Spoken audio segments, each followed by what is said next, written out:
Douluo, my Sharingan isn't very proper. Greetings, fellow multiversal adventurers.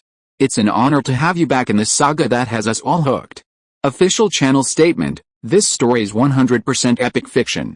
So please don't attempt real magic, the results aren't guaranteed and insurance won't cover it. The rights to this masterpiece belong entirely to its brilliant original author. We are just a barge sharing it with you. Do you want to keep being part of this amazing community? Join our ninja army of subscribers on YouTube and give this content a like. And for true fans, our Patreon has exclusive ninjutsu waiting for you. Chapter 476 The Inescapable God-Locking Ring. Well done, Xiao didn't dodge. He also wanted to test just how powerful the blue lightning Tyrannosaurus Rex, the #1 beast spirit in the entire continent, was at the Soul Master level.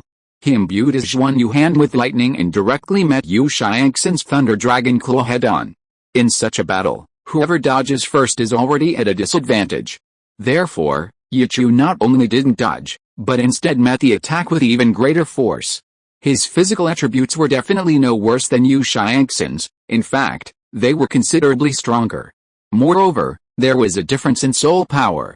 Even without using any soul skills, Xiao could still withstand Yu Xiangxin's first soul skill. Xiao's fists met the dragon claw. Yu Xiangxin's figure immediately flew backward. Xiao's body was wreathed in snake-like lightning, his azure hair fluttering in the windless light. The blood-red glint in his eyes was eerily terrifying, making it impossible to look directly at him.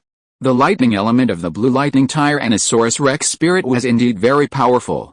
Xiao had to use his soul power to compensate for the difference, consuming significantly more soul power than usual.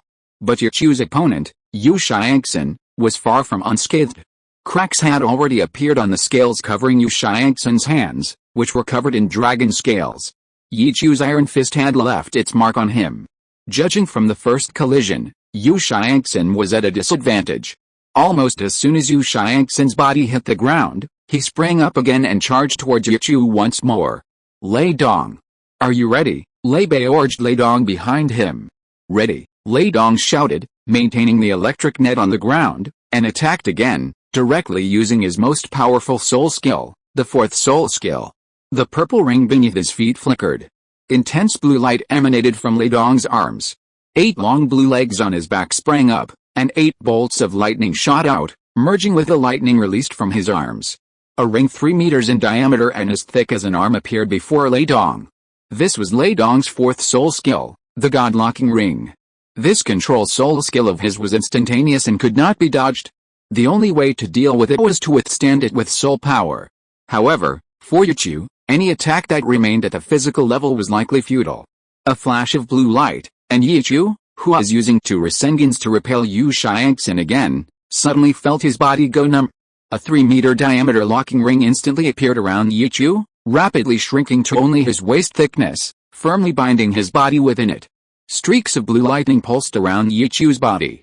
His hair stood on end, and his body felt numb and tingling. Xiao frowned slightly, activating his right arm's soul bone skill. Lightning slowly enveloped his entire body, isolating him from external lightning. Yu Xiangxin quickly retreated to join Lei Bei and the other 2. Attack, Yu Xiangxin shouted. Xiao's eternal kaleidoscope looked at the 3 around him, their third soul rings lit up almost simultaneously. Suddenly, a loud eagle cry rang out in the air. Lei Tian, who had been soaring in the air, poised to strike, materialized his thunder eagle martial soul behind him. A sharp eagle's cry rang out, and a bolt of lightning shot down swiftly towards Xiao's head. It was Lei Tian's second soul skill, Lightning Strike. Xiao was looking up. The 3 soul masters nearby had already prepared their third soul skills. This was Yu Xiangxin's strategy. Building on Feng Xiaoshan's war of attrition, they aimed to defeat Xiao with overwhelming force from the start. If they failed, Xiao's soul power would be significantly depleted. They still had 4 soul masters present, enough to launch another decent attack that could threaten Xiao.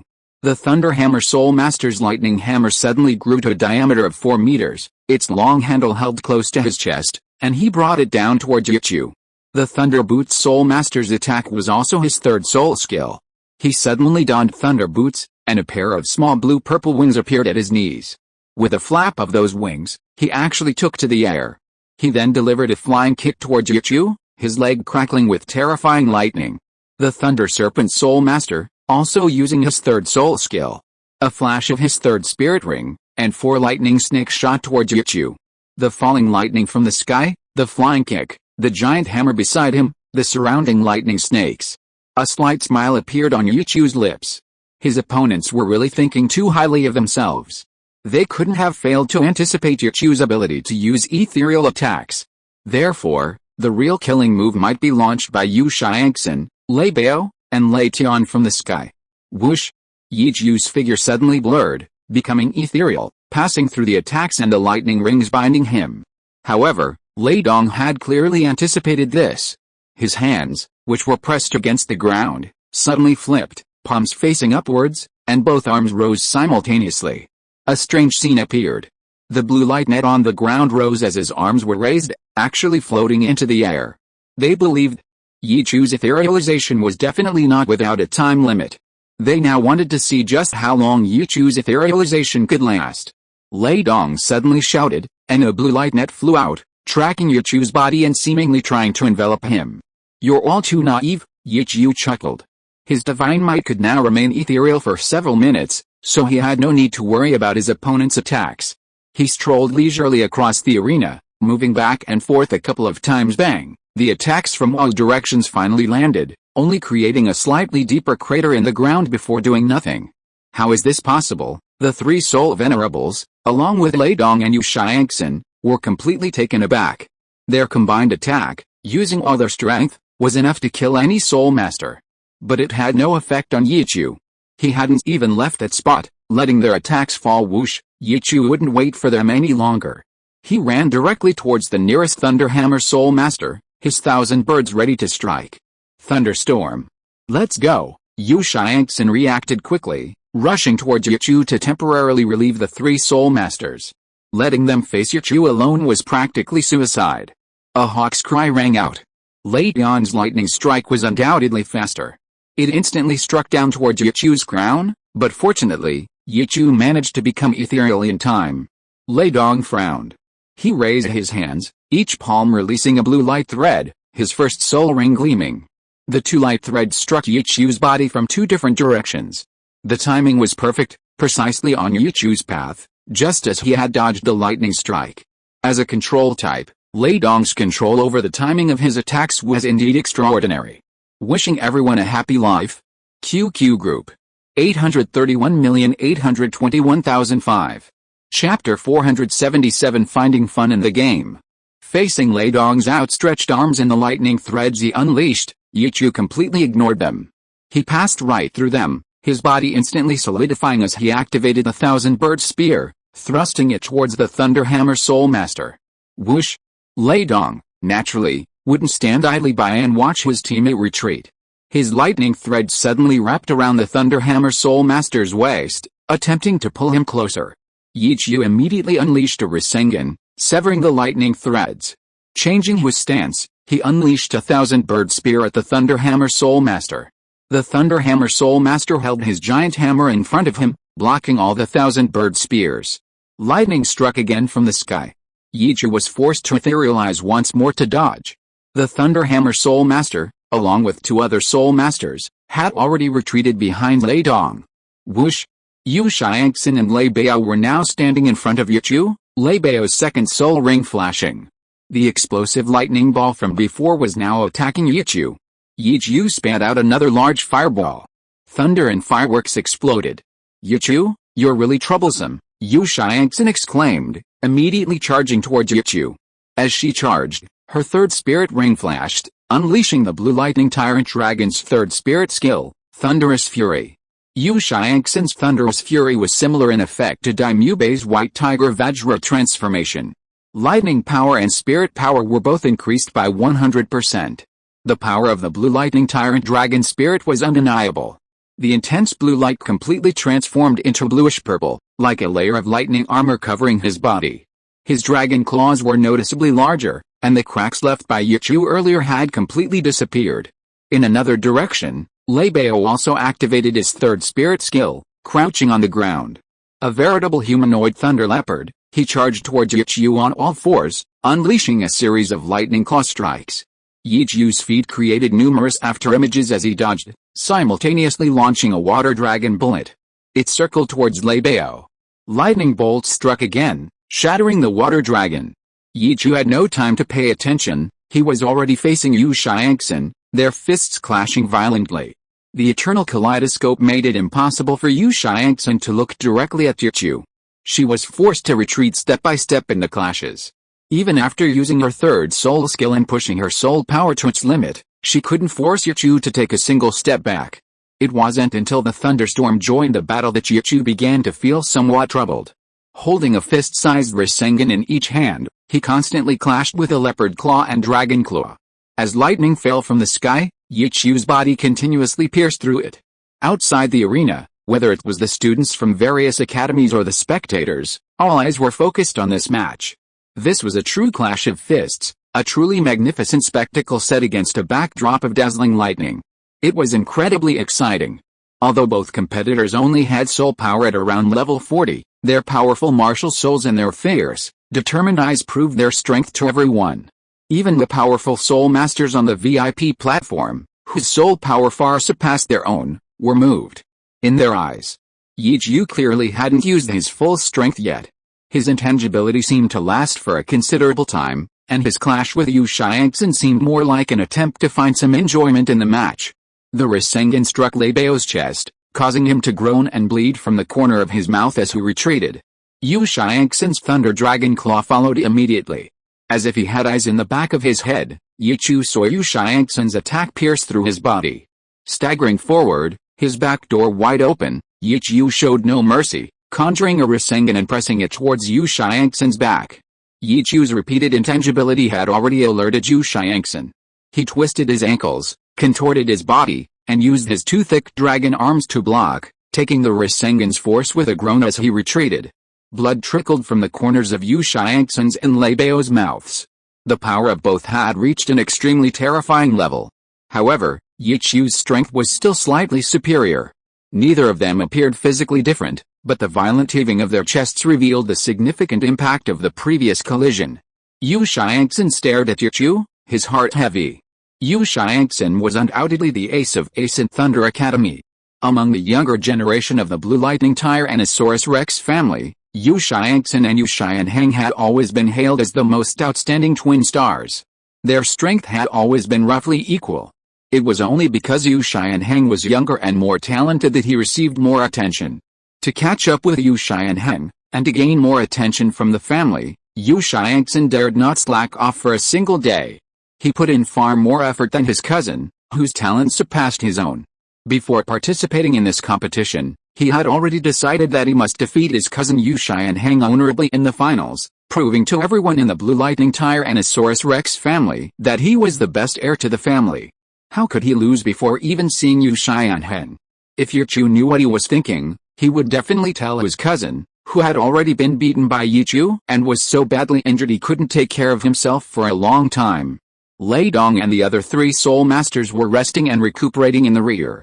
Especially Lei Dong, who was now somewhat exhausted after unleashing his wide-range third and fourth soul skills one after another. Lei Dong soared in the air, waiting for an opportunity to strike. He would occasionally glance at the 6 girls chatting below, wanting to make a contribution, but knowing that it would be suicidal. Lei Bao and Yu Xiangxin exchanged a glance. Their second soul rings lit up almost simultaneously.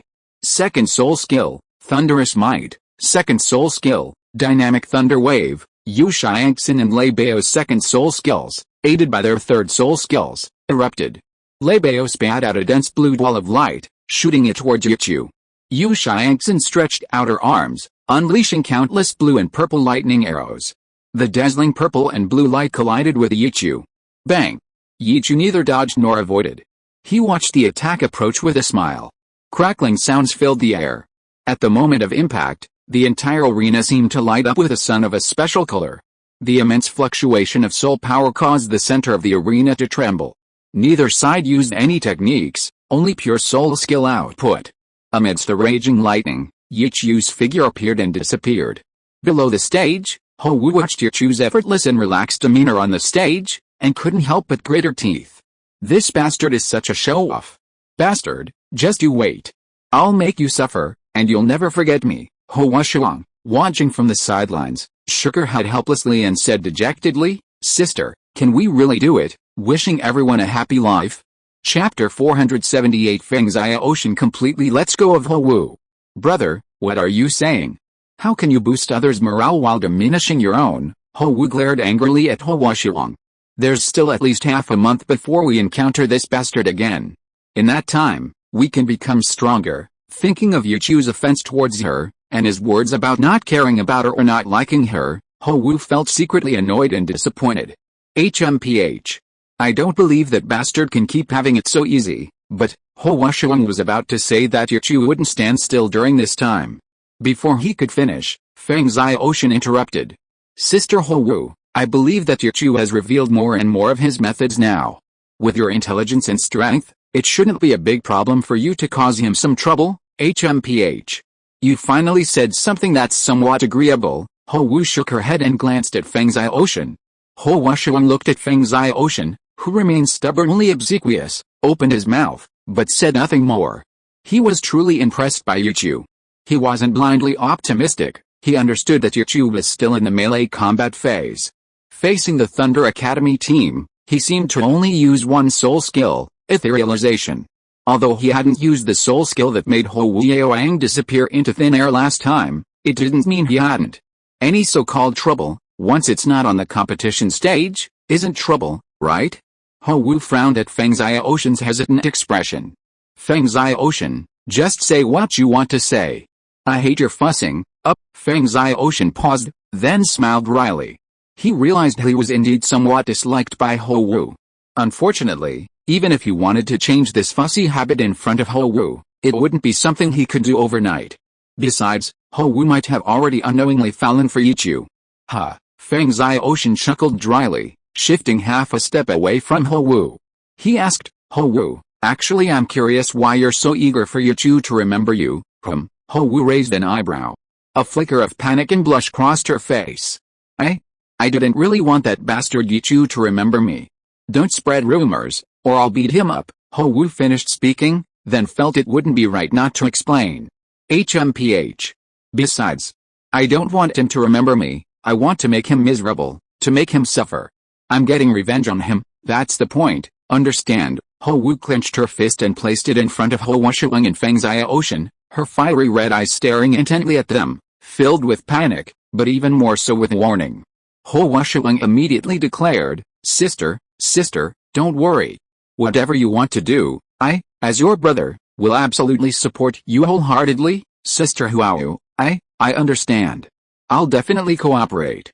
If we encounter Yichu again, I'll fight him again and try to expose more of him. Feng Xia Ocean also raised his hands, indicating his compliance. Although he felt bitter, putting everything else aside, he was somewhat happy and expectant if Huao could truly cause trouble for Yichu. After all, his self-created soul skill, which he had painstakingly practiced for so many years, had been learned by someone else. His heart still ached slightly, and he was a little annoyed. Hearing this, Huao gave Feng Xia Ocean a light snort, a hint of apology flashing in her eyes. HMPH. Then there's no need. You should think more about your own team. She didn't want to owe Feng Xia Ocean anything more. Since she couldn't accept him, she would push him away. So many people liked Feng Xia Ocean, he could take his time choosing. She, Huao, didn't want to delay anyone else. Haha, Hou Wu, what you're saying is true. Fighting Yichu is something I have to do, helping you is just a favor. Feng Xia Ocean's laugh was strange, a mix of relief, sadness, and bitterness. How could he not tell that Hou Wu had rejected his advances again? He, Feng Xia Ocean, had already come to terms with it. The person Hou Wu loved truly deserved better. Hearing Feng Xia Ocean's words, Hou Wu finally breathed a sigh of relief. In the past, Feng Xia Ocean would have prioritized her needs, but his answer now was something he had never done before. It's good that you think this way. If you ever need our help in the future, just say so. Your brother and I, as your friends, will definitely help. Sister is right. Hua Shuang patted Feng Xia Ocean's shoulder. Even if they couldn't be relatives, being friends or brothers seemed possible. Yes, Feng Xia Ocean nodded heavily. He already knew that once he said those words, there was no longer any possibility between him and Hou Wu. But he didn't regret it. On the contrary, he felt that the soul power in his body was flowing much faster. Sometimes, letting go is also letting go of oneself. On the central arena, Yu Xiangxin and Lei Bao's attacks collided, lightning bursting and dazzling. Yi Chu's eternal kaleidoscope couldn't help but narrow. In his ethereal state, Yi Chu is still unharmed. One of his fourth soul skills, Cloth Blade Jade Fate, was activated. Under this soul skill, Yi Chu's physical skills, perception, etc., would be rapidly improved, with maximum efficiency. Whoosh! A blur passed by. Before Yu Xiangxin and Lei Bao could react, Yi Chu's figure had already darted out. His target was Lei Dong, who was still resting. So fast, Lei Bao exclaimed and immediately chased after Yi Chu, but was left further and further behind. Not good. Lei Dong, be careful. Yu Xiangxin reacted quickly and immediately shouted and warned. As a controlled type soul master, Lei Dong naturally kept a close eye on the battlefield. As Yi Chu stepped forward, the three soul masters behind him immediately rushed to his aid. Lei Tian in the sky let out a hawk's cry, and several bolts of lightning struck Yi Chu.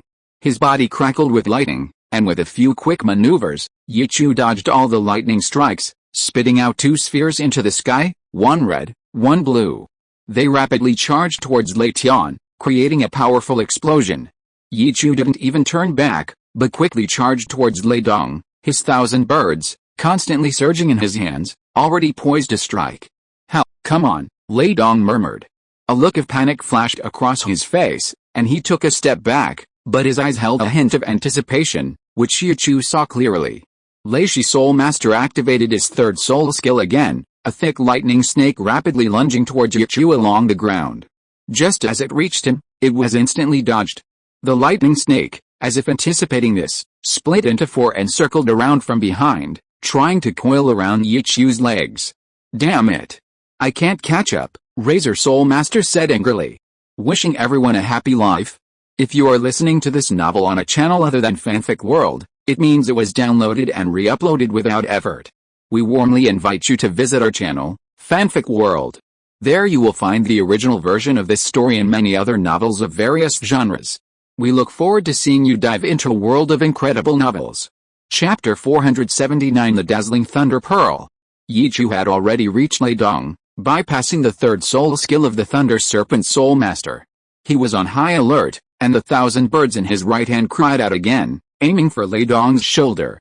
In the sky, Lei Tian was sent flying by the explosion of the blue silver ice firebreaker. His clothes were tattered, and he looked somewhat disheveled. Behind him, Yu Xiangxin, Lei Bao, and Meng Meng were in hot pursuit, trying to rescue Lei Dong from Yi Chu's grasp. The three soul masters were doing the same. Lei Dong retreated quickly, his first soul ring flashing beneath his feet, his hands gripping lightning threads, trying to entangle Yi Chu. The 1,000 birds only cried out twice before the thin lightning threads were deflected by the lightning burst forth from the 1,000 birds. Whoosh! Yi Chu was already in front of Lei Dong. With just a slight push forward, the 1,000 birds in his hand would send Lei Dong flying off the stage. Suddenly, Lei Dong closed his eyes tightly. Under Yi Chu's gaze, the soul power within his body flowed rapidly, following an unprecedented trajectory. Lei Dong had already used his first, third, and fourth soul skills. So, without a doubt, he was going to use his second soul skill this time. Yi Chu frowned. Just as he was wondering what Lei Dong was calculating, he suddenly noticed that the three soul masters behind him had also suddenly closed their eyes. Lei Dong was facing him directly. Yi Chu could understand that Lei Dong was afraid of his illusion and closed his eyes. But they were still far away from him. What was going on? Soon, Lei Dong's second soul skill gave Yi Chu the answer. Second soul skill, Thunder Pearls. Whoosh!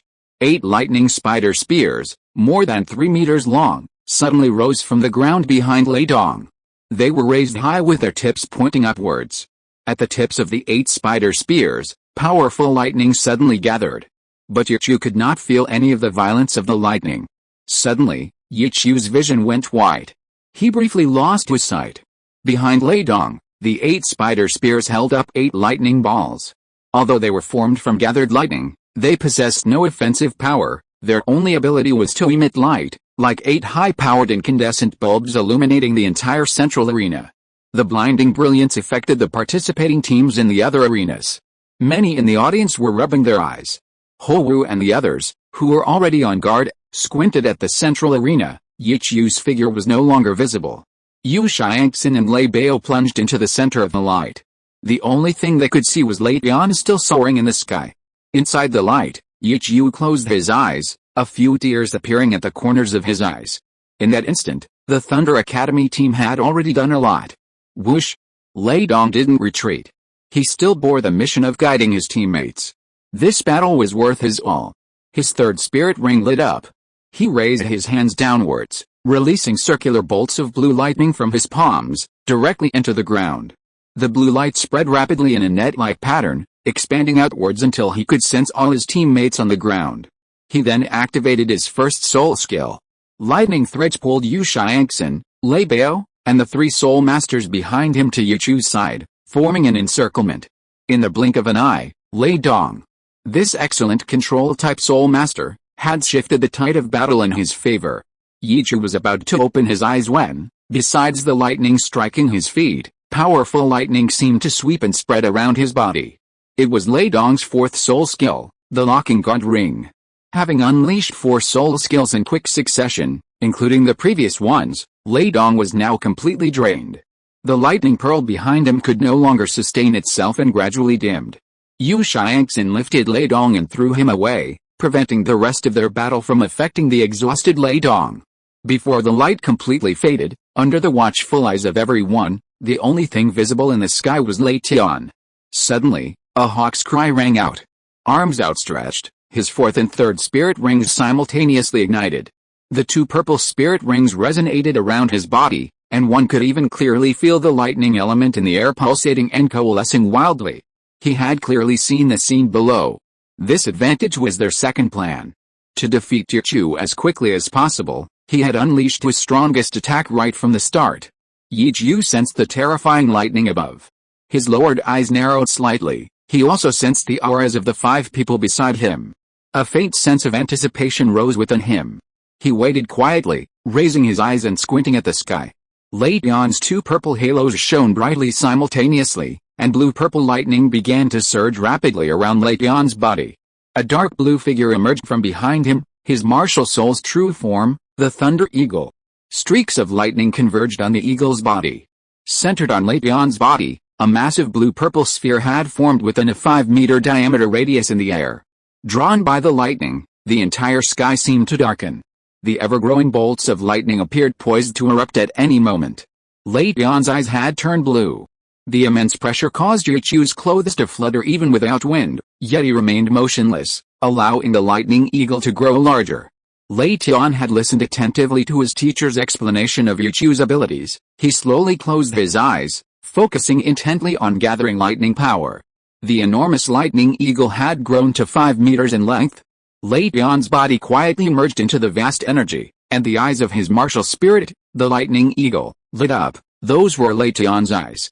Its aura instantly locked onto Yichu, and the massive lightning eagle descended from the sky. With unparalleled momentum and pressure, its attack range encompassed an area of 5 meters.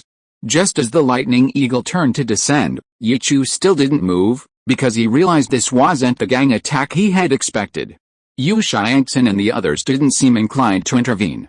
Yichu frowned slightly, while Yu Xiangxin and the others eagerly awaited the Thunder Eagle's descent. Looking at the Thunder Eagle, Yichu felt this move was somewhat similar to a martial soul true body. Crackling sounds filled the air as the Thunder Eagle descended, locking onto Yichu's aura. Even if he couldn't see it, it could still strike, its mouth constantly emitting lightning. Yichu dodged left and right, sometimes blurring into nothingness. After a moment's hesitation, Yichu began rapidly breaking through towards the Thunder Serpent Soul Master. Yu Xiangxin and the others, while dodging Lei Tian's attacks, also moved in sync with Yichu's movements. Boom! Lei Tian's soul skill landed, shaking the entire arena.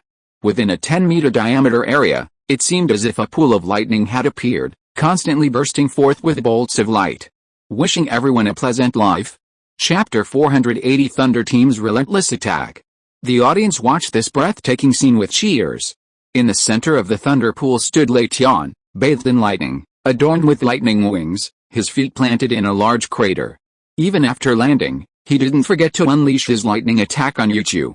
Yichu, clearly in a phantom state, was moving towards the edge of the thunder pool. The instant Yichu stepped out of the pool, the third spirit ring on Leizu's Soul Master's feet suddenly lit up. The small wings on his boots flapped, and he immediately took flight, launching a flying kick at Yichu. Simultaneously, his second spirit ring flashed, and his figure suddenly split into three, launching 3 consecutive flying kicks at Yichu. Although in his second spirit skill state, his attack could only maintain 80% of its original power, he still had 3 attack opportunities. Yichu frowned, maintaining his phantom state, and blocked the 3 flying kicks. Just as he was about to counterattack, Leizu's Soul Master stood before him again, his third spirit ring already fully lit, the purple light gone.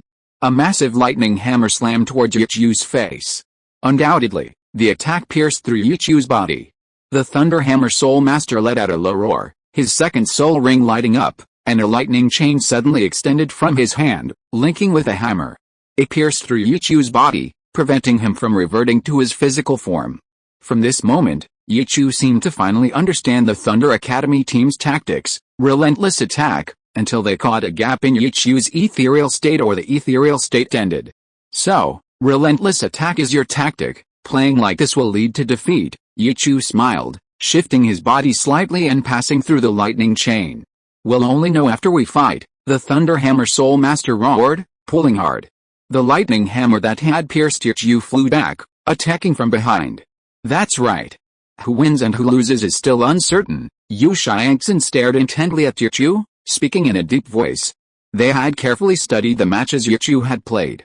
Aside from a few self-created soul skills, Yichu seemed to have never used any extremely powerful offensive or defensive soul skills. In other words, his attack power was actually quite limited. He just knew a lot of skills and used them in fancy ways. Furthermore, he was actually quite fragile. Aside from being tough, he was only on par with the Beast Soul King. If they could catch Yichu, victory in this match would be theirs. Although this method was foolish and difficult to implement, seeing Yichu's complete lack of resistance and his constant escape, Yu Xiangxin immediately felt that this fighting style was actually effective. Otherwise, if the intangibility had no time limit, why would Yichu be dodging? Putting all that aside, at least they had suppressed Yichu, achieving something that previous teams hadn't. Little did they know, Yichu had been concealing his true strength. It wasn't that he lacked powerful offensive or defensive soul skills, rather, once those skills were used, the match would be over. Tsukuyomi, Amaterasu, Susanoo, none of them were skills these soul masters could withstand.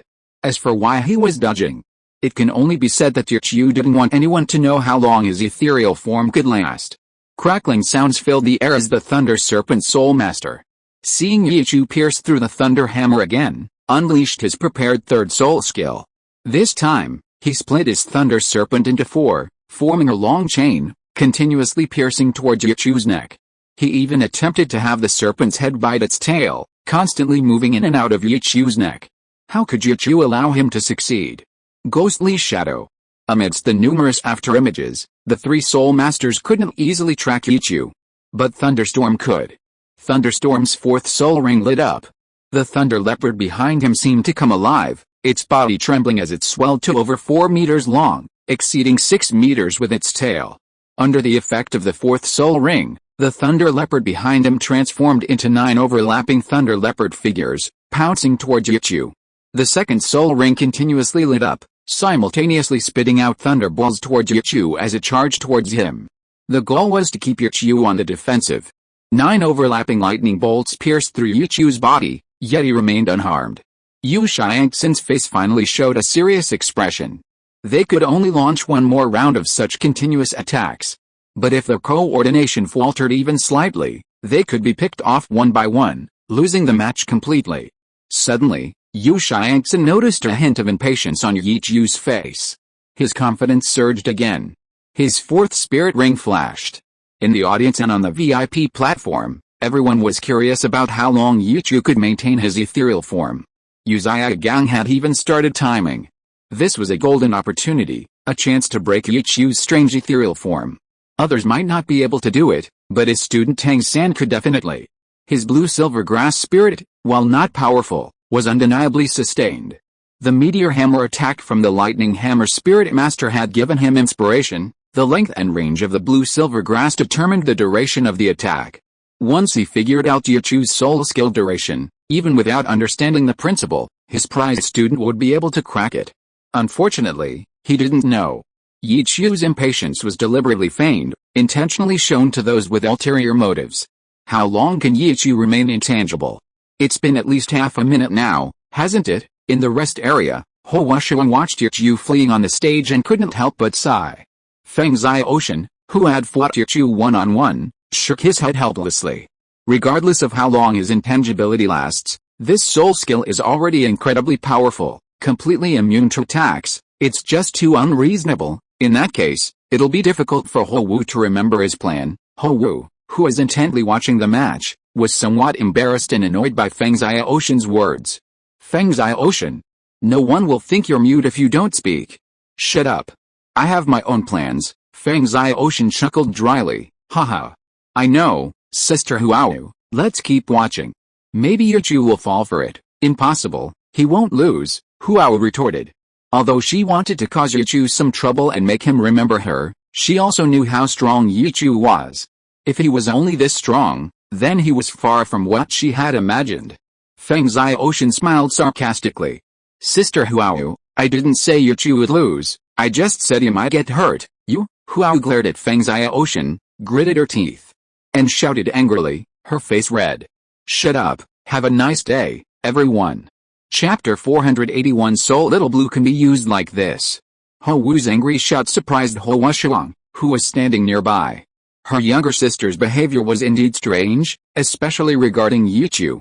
Could it be that her sister had really fallen for Yichu, who, at such a young age, already had a harem of wives and concubines? How could that womanizer be possible? At the very beginning of the opening ceremony, wasn't her sister the one who hated and disliked Yichu the most? Facing Hou Wuxiang's doubtful gaze, Hou Wu seemed oblivious, simply turning her head to watch the competition intently. But Feng Xiaoshan's words made Hou Wu think more deeply. Thinking of Yichu healing her injuries, she couldn't help but worry about him. But then she remembered he possessed healing-type soul skills, and that worry was immediately extinguished. Realizing what she had done, she was startled. Why was she caring about such a scoundrel? On the central arena, the other five had already unleashed their strongest attacks. In the first round, only Yu Xiangxin remained. Yu Xiangxin watched Yichu's attack pierce through the lightning storm. The fourth spirit ring beneath his feet immediately lit up, and lightning crackled and scattered across his body. Fourth spirit skill, Blue Lightning Dragon Strike, Yu Xiangxin roared. The lightning on his body surged upwards, mixing and weaving together to form a blue lightning dragon over 3 meters long. Faintly, Yichu seemed to hear a dragon's roar as the blue lightning dragon flapped its wings and swooped down towards him. The lightning dragon danced. Everyone in the Thunder Academy team stared intently at this scene, not daring to relax for a moment. Everyone was preparing for the next attack, their spirit power surging, their bodies tense. Even Lei Dong, whose spirit power was exhausted, sat cross-legged on the ground, seizing the time to recover his spirit power. Looking at the lightning dragon before them, Yichu's eagerness was visibly illuminated, which greatly pleased Yu Xiangxin and the others. As long as they could confirm that Yichu hadn't become ethereal, they too would unleash their strongest spirit skills. But then, it wouldn't be a chain attack, everyone would act together, all for the purpose of defeating Yichu. As for whether they would kill Yichu, they hadn't considered that question. A hint of panic appeared on Yichu's face. Under Yu Xiangxin's control, the blue electric dragon surged into Yichu's body and then pierced through. At the edge of the arena, Xiao Lan, confused, held her chin and asked the women, "What's wrong with my brother? Why does he look so scared?" Bai Chengxiang and Yu Lingling also showed concern in their eyes. "Don't worry, it's probably just my husband hiding his strength." Du Yuan hugged Xiao Lan's shoulders from behind, pressed her delicate body against hers, leaned over her shoulder, and gently kissed Xiao Lan's cheek. When they first met, she had actually attacked Yichu. At that time, under her azure phosphorus purple poison, Yichu's divine might could last for several minutes. Yu Xiangxin and the others' tactics, while correct in a certain sense, overestimated themselves. With their cultivation and soul power reserves, they couldn't possibly last until Yichu's divine might ended. Besides, after it ended, Yichu only needed a moment to catch his breath before he could resume his attack. Facing soul masters at the soul sect level, who couldn't inflict sustained damage, Yichu was naturally invincible. Sister Yan Yan, it tickles. Xiao Lan shook her head, already used to Du Yan using her as a substitute for her brother. Hey!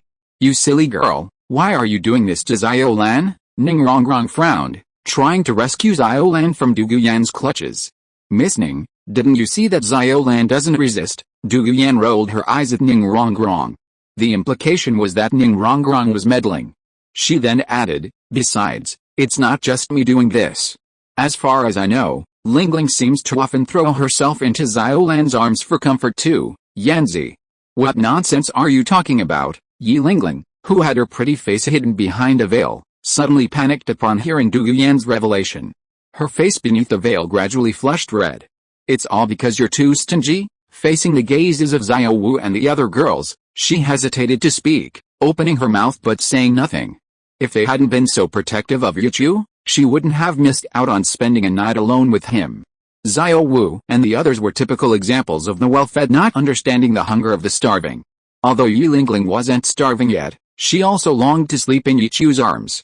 Ning Rongrong understood this too, she was the one clinging to Yichu the most. Apologetically withdrawing her gaze from Yi Lingling, she gave Du Yan a light snort, HMPH. I can understand Lingling, but you've already had your turn. Why are you so thirsty? Who said I'm thirsty? You little devil are always thinking up bad ideas. I'm just showing sisterly affection to my younger sister, Du Yan retorted defiantly. After speaking, she then expressed her affection for Xiao Lan. You. Humph. You better be. Ning Rongrong blushed slightly at Du Yan's words. Knowing and learning more, she was indeed prone to overthinking. This was no secret among the women. Xiao Lan watched Ning Rongrong and the others arguing for her, amused by the spectacle. She had promised Sister Jiangzhu not to reveal her promise to rest with her. Beside her, Bai Chengxiang, who shared the same fate as Yi Lingling, looked at Xiao Lan with a meaningful gaze, noticing her striking resemblance to Yichu. So Xiao Lan could be used like this. It seemed she needed to buy more treats to lure Xiao Lan into her room. Look! Xiao Chu's clothes look burned, Xiao Wu suddenly exclaimed. What?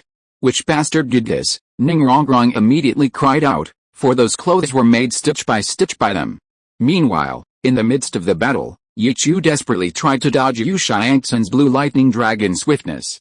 Piercing through the dragon's head, body, and wings, and finally piercing its tail, the dragon seemed about to give way, its body shifting to the left, and the tail sliced through its arm. Yu Xiangxin's spirits jolted. Without a sound, he controlled the dragon's tail to swing slightly crack, wisps of black smoke rose, and Yichu's slightly disheveled collar was suddenly charred by the lightning. An opportunity, Yu Xiangxin shouted excitedly. Without needing further explanation, upon seeing the black smoke, Lei Tian, Lei Bao, and the others unleashed their strongest soul skills without hesitation. The two avatars of the Thunder Boots Soul Master launched a flying kick towards Yichu. The Thunder Hammer Soul Master threw out his Thunder Hammer, and the Thunder Serpent Soul Master also used his third soul skill. Roar! The charging Thunder Leopard roared and pounced on Yichu's screech. In the sky, Lei Tian's third and fourth soul rings lit up again. Wishing everyone a happy life. Chapter 482 Preparing a surprise for Tang San. Attacks from all directions rained down on Yichu. The lightning was so bright it was blinding. Yet, Yichu's face remained grave. He had already spotted Yu Xiaogang in the stands. From Yu Xiaogang's interference in his match against a Blazing Fire Academy team, Yichu knew that Yu Xiaogang would be paying special attention to him, trying to understand and even counter his soul skills. At this moment, leaving Tang San with a surprise was quite necessary, wasn't it? Wow! The audience erupted in commotion at the scene on the central arena. Many people stood up, eager to witness whether Yichu would be defeated. What's wrong with this guy? He can't be this weak. Ho Wu anxiously looked in Yichu's direction. Although the wisp of black smoke was far away, she was in the viewing area of the participating teams, closer to the arena, so she could still see it clearly. Sister Ho Wu, I think you don't need to rush. Maybe Yichu has a backup plan, Feng Xiaoshan comforted her. Shut up. Which eye of yours saw me worrying about Yichu? Ho Wu blushed and shouted angrily. Feng Xiaoshan smiled helplessly and shrugged at Ho Washuang. Ho Washuang said, Sister, after Yichu's match ends, it'll be our turn to fight the Xianshu Academy team. Shouldn't we get a little anxious too, HMPH? The Xianshu Academy team is already an old rival. What's there to be anxious about? We know each other's moves all too well, Ho Wu snorted coldly, still looking at Yichu, who is already engulfed by lightning, on the center stage. On the VIP stage, Emperor Zhu Yi and Salis couldn't help but frown. Zhu Ke even stood up worriedly, nervously watching the arena below. Ning Fengzi and Zhu King were both very calm, with Ning Fengzi even smiling as he watched the match below. Emperor Zhu Yi was about to ask him a few questions when Salis unexpectedly showed concern for the battle below. Salis was the first to ask Ning Fengzi, "Sect Master Ning, you don't seem to be in a hurry at all." Ning Fengzi was also puzzled by Salis's unusual behavior. But not wanting to offend someone who was smiling, he didn't show any displeasure and truthfully replied, "I just think Yichu hasn't used his full strength yet." "Oh?" Salis's narrowed eyes lit up, and he nodded in deep agreement. "Actually, I think so too." Ning Fengzi and Emperor Zhu Yi both looked at Salis with some surprise. This guy seemed to have suddenly become much quieter since a few days ago. Salis was secretly praying for the students of the Thunder Academy team, hoping that they wouldn't cause Yichu any serious harm. Otherwise, he would have a hard time dealing with the Pope's death order. Although Zhu King was also puzzled by Salis's unusual behavior, he didn't think too much about it. He looked at Yichu with confidence in his eyes, but also with a hint of concern. On the central arena below, Yichu's figure was engulfed by lightning, as the lightning eagles covering a 10-meter radius around him fell. No one could see Yichu anymore. All that could be seen was a pool of lightning, with bolts of lightning colliding and exploding continuously. "How is it, Lei Bao?" His face pale, asked Yu Xiangxin. The other three soul masters were in the same state. They had unleashed their third soul skills 3 times with all their might, and Lei Shi Soul Master had even unleashed them 4 times. He had done it all. Of the Thunder Academy team, Yu Xiangxin was undoubtedly in the best condition. Yu Xiangxin looked at the pool of lightning with a solemn expression. He shook his head helplessly. "I can't see inside. I don't know what the situation is, but Lei Tian is still inside too." "Wait? Why hasn't he come out yet?" Although they were lightning attribute soul masters and had a certain resistance to lightning, they would never have recklessly rushed into that large pool of lightning and stayed inside it unless absolutely necessary. "Lei Tian," Lei Bao called out towards the pool of lightning. Unlike Yu Xiangxin and the others, the women had cultivated the purple demon eye. With their eyesight, they could see that Yichu was still unharmed and was already dealing with Lei Tian. Under the watchful eyes of everyone, as the thunder pool gradually dissipated, just as Lei Bao was calling out to Lei Tian, Yichu's voice suddenly came from within the thunder pool. "Everyone, stop shouting. It's a waste of breath. I've already dealt with him." Whoosh. Although Yichu's voice was soft, it clearly carried out words. The audience instantly erupted in cheers. They understood that Yichu was about to defend his undefeated legend once again. Ho Wu clenched her fists excitedly. "I knew it, damn. Is Yichu even human?" Ho Wusheng was incredulous, listening to Yichu's voice. He was clearly still full of energy. Feng Zai Ocean shook his head and chuckled. He had completely expected this result. He had even said that Yichu would be injured just to let Ho Wu hear it. After all, he couldn't believe that someone with the combat power of a soul saint would be defeated in the Soul Master competition. As for why he told Ho Wu, it was because he understood the pain of pursuing someone, and he wanted Ho Wu to be happy. He hoped Ho Wu could realize her feelings for Yichu soon, while they still had a chance to connect, so she wouldn't regret it. On the high platform, Emperor Zhu Yi nodded in satisfaction. The most shocked were Yu Xiangxin and the others. How is this possible? His intangibility was clearly over, and we acted so quickly. How can he still stand up and even be unharmed? Lei Bao stared at the lightning pool in disbelief. Suddenly, he discovered that the lightning pool was dissipating at a frantic speed. "No, Captain, these lightning bolts seem to be surging into it." "That's right," Yu Xiangxin nodded with difficulty. The lightning pool was absorbed by Yichu's divine power and quickly closed up.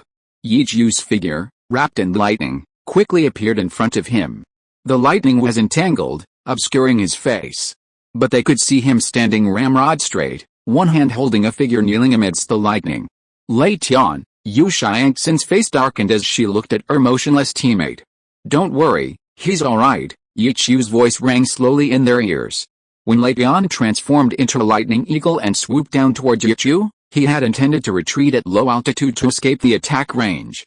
But Yichu's range divine power snapped his wings, instantly capturing him alive. Lei Tian, who had activated his second soul skill multiple times and even used his third and fourth soul skills simultaneously twice, was knocked unconscious by Yichu before even lasting a single round. His soul power was exhausted. Yichu was unwilling to control him with illusion magic. As if declaring, he loudly proclaimed, "This match is time to end."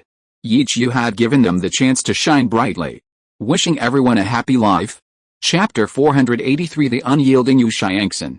Whoosh, Yichu's words fell. Ignoring the remaining lightning, he threw Lei Tian, whom he was carrying, towards Lei Bao. Lei Tian, as a teammate, how could Lei Bao let him fall to the ground? He immediately squatted down and held Lei Tian firmly in his arms. Ah! Lei Bao suddenly let out a scream. Lei Bao? Yu Xiangxin exclaimed in alarm. He saw that Lei Bao was wrapped in a terrifying layer of lightning, and the source of the lightning was Lei Tian in his arms. Captain, be careful, Lei Dong, who was sitting cross-legged not far away, shouted loudly as he stood up. It was all because Yichu had already attacked at an even more terrifying speed than before. Even as a soul master, he could only see after images. Whoosh, Yichu's lightning-wrapped figure quickly swept past Yu Xiangxin and headed towards Lei Bao. Don't even think about it, Yu Xiangxin shouted angrily and was about to use his soul skill, Thunder Dragon Claw, to grab Yichu back. But somehow, the three soul masters, Lei Chui and his companions, who already had very little soul power left, had fallen under Yichu's illusion.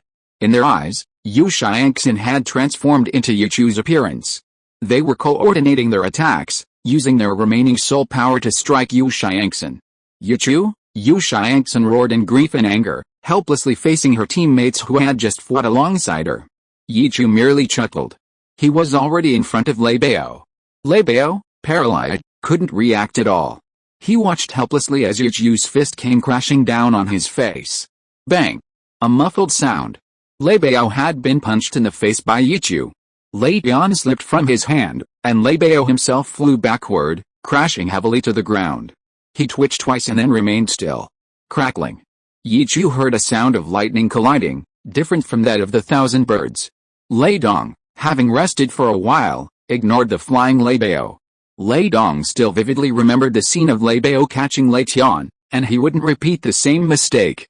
Already exhausted of his soul power, even after resting, he could only use his first soul skill. Two lightning threads shot from his hands, quickly wrapping around Yichu.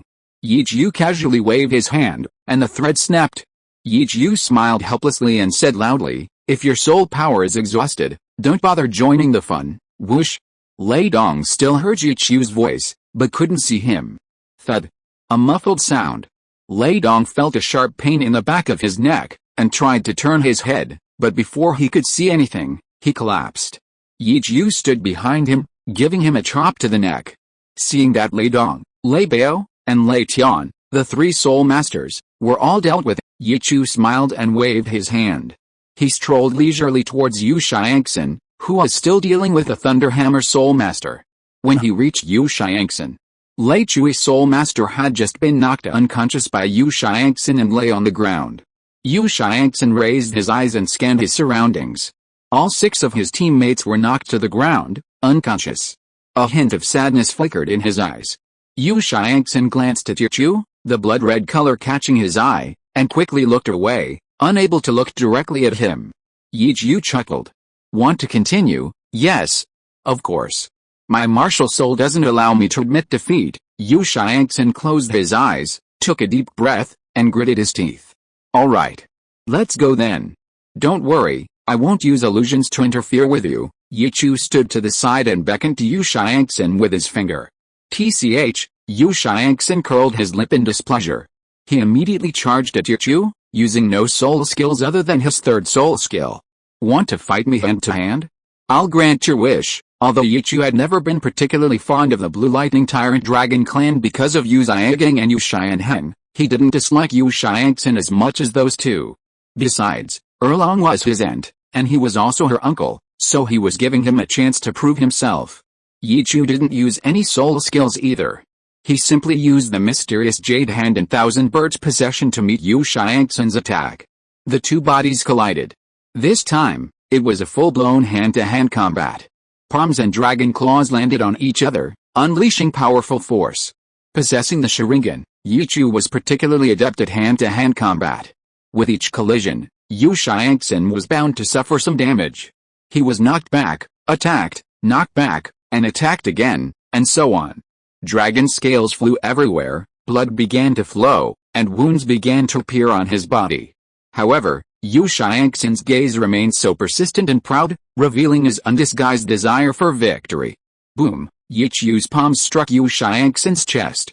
Before Yu Xiangxin's dragon claws could even touch Yichu, his body had already been thrown back. This time, he couldn't control his body and landed on the ground. A deep chasm was carved out. His soul power was rapidly depleted under the influence of his third soul skill. Yu Xiangxin struggled to his feet, but his speed was even slower than before. His face was expressionless. His clothes were stained with blood. The sounds of his bones cracking from the exertion emanated from Yu Xiangxin. His eyes were now filled with stubbornness. Yichu. This is my last strike. Yu Xiangxin spat out a mouthful of blood, and powerful soul power began to gather within him again. The blue-purple light receded, transforming back into blue. Streaks of lightning coalesced, forming a small blue dragon about 1 meter long. The blue lightning Tyrannosaurus Rex's fourth soul skill, Blue Lightning Divine Dragon Swiftness, was significantly weaker than its previous peak. His third soul skill was on the verge of collapse. Using it as a foundation to unleash his fourth soul skill at this final moment was, in his opinion, the best way to finish off his opponent. Together with his companions, he would exhaust his last ounce of soul power. The small blue dragon bared its fangs and claws, lunging at Yichu. On the stands, many spectators rose to their feet, cheering generously for Yu Xiangxin. Regardless of victory or defeat, Yu Xiangxin's indomitable spirit would be etched into their hearts. Crackling sounds filled the air as Yichu's smile vanished, and the 1,000 birds in his hands suddenly coalesced and expanded, resembling a lightsaber. Yichu wielded it, and amidst the hissing of lightning, he beheaded the small dragon. Crack! Crack! The electric dragon wailed, transforming into lightning that scattered in all directions before dissipating into the air. It was over. Everything was over. As the dust settled, as all the brilliance faded, the two stood facing each other on the central arena. One was wounded and battered, the other calm and collected. Standing there, they gazed at their opponent, motionless. The audience already knew the outcome. Yet, at this moment, they were unusually quiet, undisturbed. Have a pleasant life, everyone. Chapter 484. Xiangxiang's twin ponytails are still the best. A moment of silence. Yu Xiangxin smiled, though it looked stiff, it was full of sincerity. Yichu, you're a complete monster. It seems I'll never have the chance to know just how powerful you are. Yichu smiled. Thank you for the compliment, there will be other opportunities to face you. Saying this, he walked forward, came to Yu Xiangxin's side, and patted his shoulder. By the way, do you need me to heal you? No need. Yu Xiangxin shook his head slightly. Then you should go and heal your injuries as soon as possible, Yichu said with concern. After all, he was Erlong's nephew, it wouldn't be good if he got hurt. Okay, Yu Xiangxin nodded and passed by Yichu. The next moment, Yichu heard a muffled thud. Yu Xiangxin finally lost all control of his body and suddenly crashed to the ground. The dragon scales on his arms shattered at the same moment. Blood splattered everywhere. Yichu shook his head helplessly, the blue lightning Tyrannosaurus family's bad habits. He looked at Xiao Wu running towards him. Yichu opened his arms to welcome her, but unexpectedly, she wasn't concerned about him. Xiao Wu, standing on tiptoe, pinched Yichu's collar. Xiao Chu, are your clothes okay? Yichu shook his head and chuckled. Don't worry, it's just a small tear, HMPH. These guys, when we meet them in the qualifying rounds, I'll definitely beat them up, Xiao Wu pouted. With sharp eyes, she saw Xiao Lan sneakily trying to squeeze into Yichu's arms and immediately took her place, giving Yichu a light kiss. Yichu, are you alright? Yi Lingling asked with concern, her hand glowing as she pressed it against him. Don't worry, Lingling, I'm fine, Yichu said with a smile, holding Xiao Wu and taking Yi Lingling's hand, walking off the stage. Alright, let's hurry up and leave, they still have matches to play. The girls surrounded Yichu as they left. As for Yu Xiangxin and the others, their academy members naturally took care of them, and they had already left the arena one after another. "You rascal, you're quite the actor," Ningrongrong giggled and patted Yichu's shoulder. Yichu shrugged. "You guys saw through me, HMPH. It's a good thing Yanzi knew, otherwise we would have been worried for nothing." Ningrongrong rolled her eyes at him. Duguyan chuckled, "Haha. Miss Ning, now that you know, you're not worried anymore. Mind your own business." Ningrongrong made a face at her. Bai Chengxiang watched quietly from the side, holding Xiaolan's arm, and leaned in to sniff her. Xiaolan squinted at the somewhat intoxicated Bai Chengxiang. She said softly, "Sister Xiangxiang, does it smell good?" Bai Chengxiang nodded readily. "No problem, as long as you can satisfy Xiaolan's little tummy, anything is negotiable." Xiaolan patted her belly, stuck out her little tongue, and smiled smugly. "Little Blue, you're so cute." Bai Chengxiang's eyes lit up. She pinched Little Blue's cheek and leaned in to give her a kiss. "Ah, Sister Xiangxiang, Little Blue's billing has started." Little Blue used her advantage to satisfy her cravings while keeping an eye on Yichu to prevent him from suddenly coming over and hitting her on the head. Yichu and his group passed by the Blazing Fire Academy team. Next, they would face the Heavenly Water Academy team, whose attributes countered theirs. Xiao Wu showed no worry whatsoever. She looked straight ahead at Yichu and calmly passed by him and his group. Hearing the cheerful laughter behind her, Xiao Wu couldn't help but feel annoyed. She had been secretly observing Yichu the whole time. She was certain that, apart from the girl in the green dress glaring at her, no one else, including Yichu, had looked at her, not even once. Was she really that bad? Damn it, Xiao Wu couldn't help but curse. "Sister, you'd better stop cursing, lest you start arguing with that Shu Ayu again," Hua Shuang, looking at the arena so close at hand, quickly reminded her. "What's there to be afraid of? I'm not cursing her, HMPH." Xiao Wu gritted her teeth angrily, but couldn't help glancing back, becoming even angrier. "Huh? Sister, you're not cursing them." Hua Shuang was stunned for a moment. She quickly realized that she was cursing Yichu. Back in the rest area, Zhu's Huking immediately came to greet him. "Husband." Yichu gently squeezed her soft hand. "Don't worry, it's all right." Yichu didn't know how many times he had to say this. This was probably the trouble of having too many women. But he didn't dislike this feeling of being cared for. He enjoyed it. Jiangzhu followed beside Liu Erlong, a gentle smile on her face. She glanced at Xiaolan and Bai Chengxiang without making a sound. Liu Erlong's voluptuous body squeezed next to Yichu, soft and warm. She took his arm. "Husband, let's go to Thunder Academy." "Sister Erlong, what are we going there for?" Xiao Wu looked at her questioningly. "Of course, to visit the wounded. Aren't Sister Erlong and that Yu Xiangxin both from the Blue Lightning Tyrant Dragon Clan?" Ningrongrong tugged at Xiao Wu's long scorpion braid, truly a case of long hair, short wit. Wrong, don't pull my hair." Xiao Wu winced and pulled her hair back, then habitually handed it to Yichu. Her movements froze. Facing the gazes of her many sisters, whose innocence was no longer so pronounced, her face flushed red. "Ah, Xiao Chu. It's still daytime. Give it back to Sister Xiao Wu." Xiao Wu cried out, quickly retrieving her hair. "PFFT. Haha." Xiao Wu's hurried words only made Ningrongrong, Duguyan, and the others giggle. Liu Erlong knew Yichu well. He'd used his Thunder Flame Dragon wings as a steering wheel countless times. Using Xiao Wu's hair as a rein was also typical of his style. The beautiful young woman, her face radiant, gave Yichu a coquettish glare, her heart racing slightly. "Ha, alright, stop fooling around," Yichu chuckled, gently soothing Xiao Wu, who was nestled in his arms. "You guys wait here for a bit, I'll go with Erlong to check on the Thunder Academy team." "Okay, brother, hurry back." Xiaolan let out a silvery laugh, her eyes fixed on Bai Chengxiang's long twin ponytails. She thought, compared to Xiao Wu's hair, Xiangxiang's was much more fun to pull. Bai Chengxiang immediately became alert. Having overheard the other girls, she knew a few tricks of the game. Yichu hadn't even held a steering wheel before. How could he let Xiaolan go first? No way. HMPH, Xiaolan wrinkled her nose, giving Bai Chengxiang a disgruntled smile. "When I'll be back depends on Erlong." Yichu ruffled Xiaolan's hair, smiled slightly at Liu Erlong, and led her towards the Thunder Academy team's rest area. "Have a nice day, everyone." Chapter 485. Yichu. "You are my uncle?" Liu Erlong, arm in arm with Yichu, arrived at the rest area of Thunder Academy. The least injured were already bouncing around. Lei Dong, seeing Yi Chu, immediately greeted his teammates and, together with the team leader, came forward. Yi Chu, what are you doing here?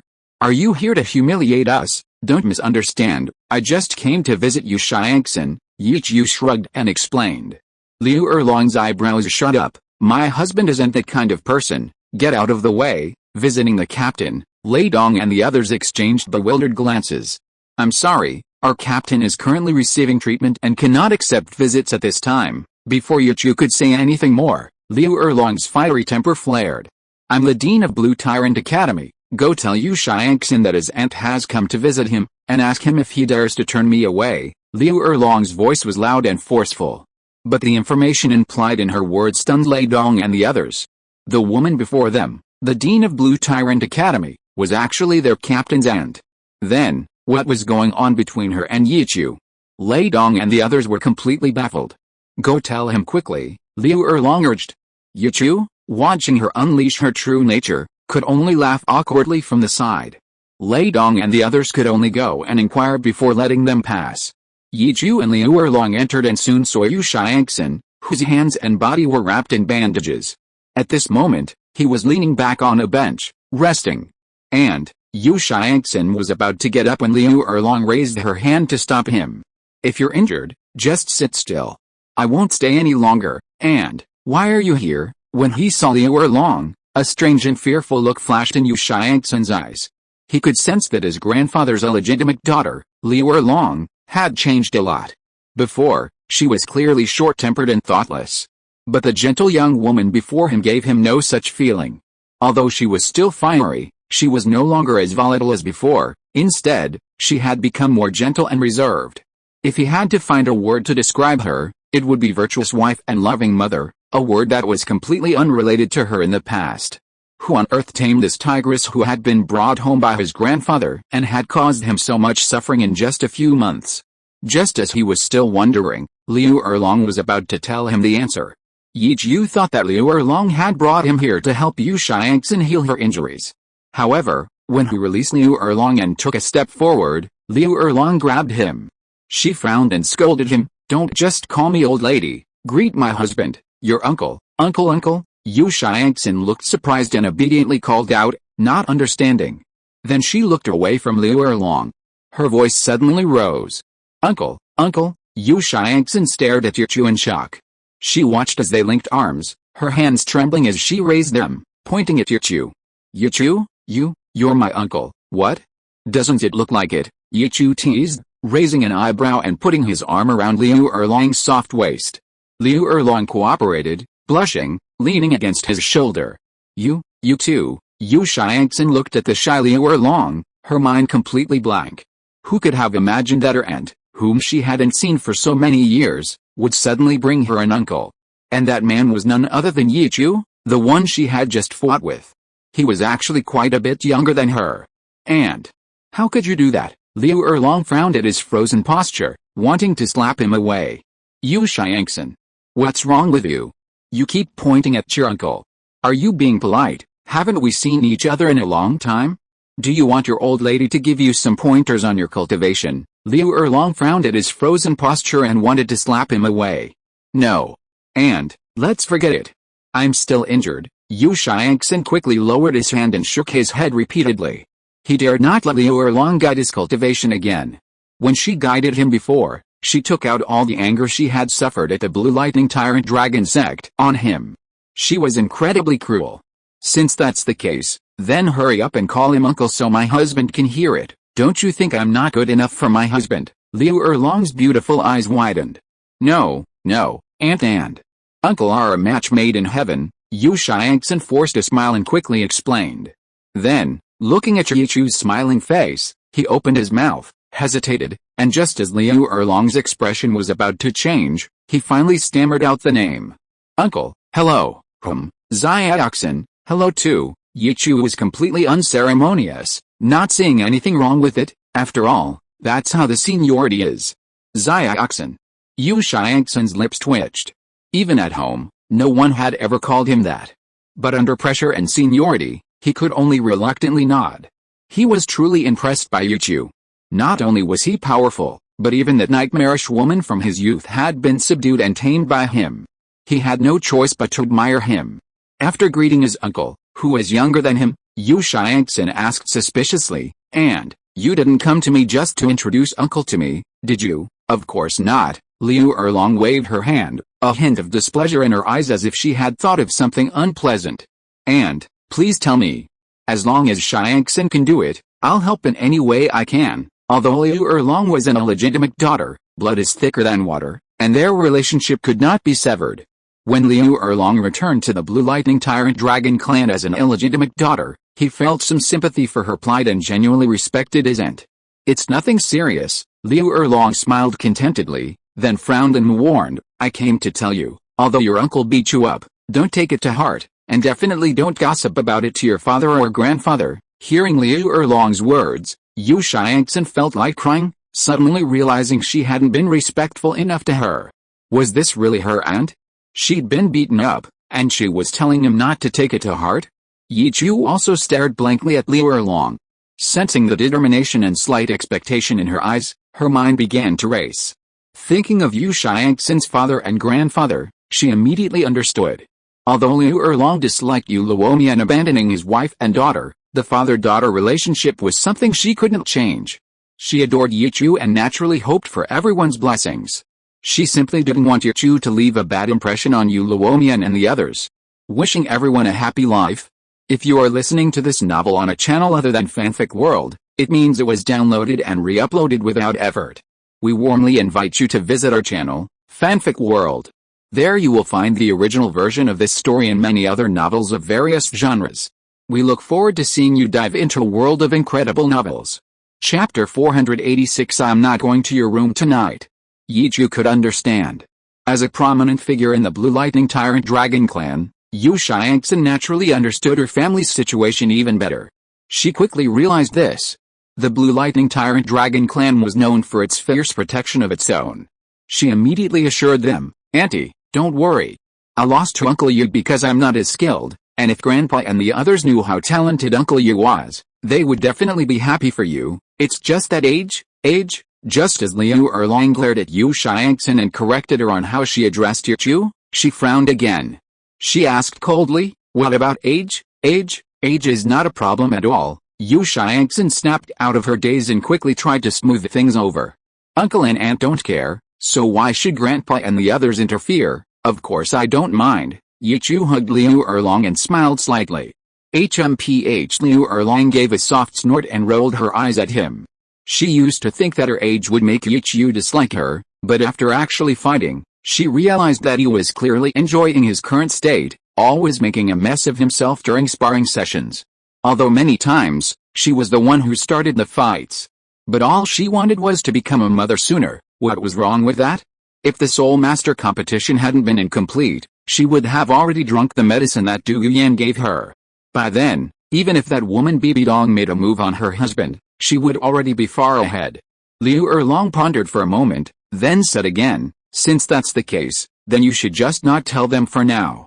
When the opportunity arises, I will naturally take my husband back to visit him." "No problem." Yu Xiangxin nodded in agreement. It would be better if he could avoid getting involved. Otherwise, if his grandfather couldn't find him, he would suffer a lot of beatings. Seeing that he was so sensible, Liu Erlong didn't make things difficult for him. "Your uncle knows healing soul skills. Would you like him to heal you?" Yu Xiangxin shook her head and refused. "No need. My injury won't hinder the competition." "That's settled then. Your uncle and I will head back first.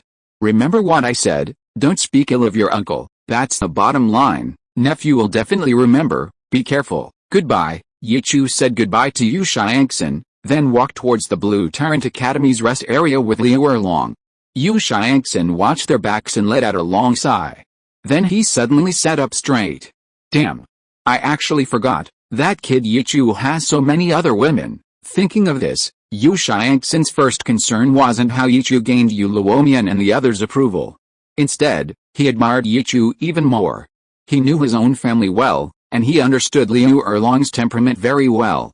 To be able to share a husband with so many young girls, Yi Chu's methods were definitely beyond Yu Xiangxin's imagination.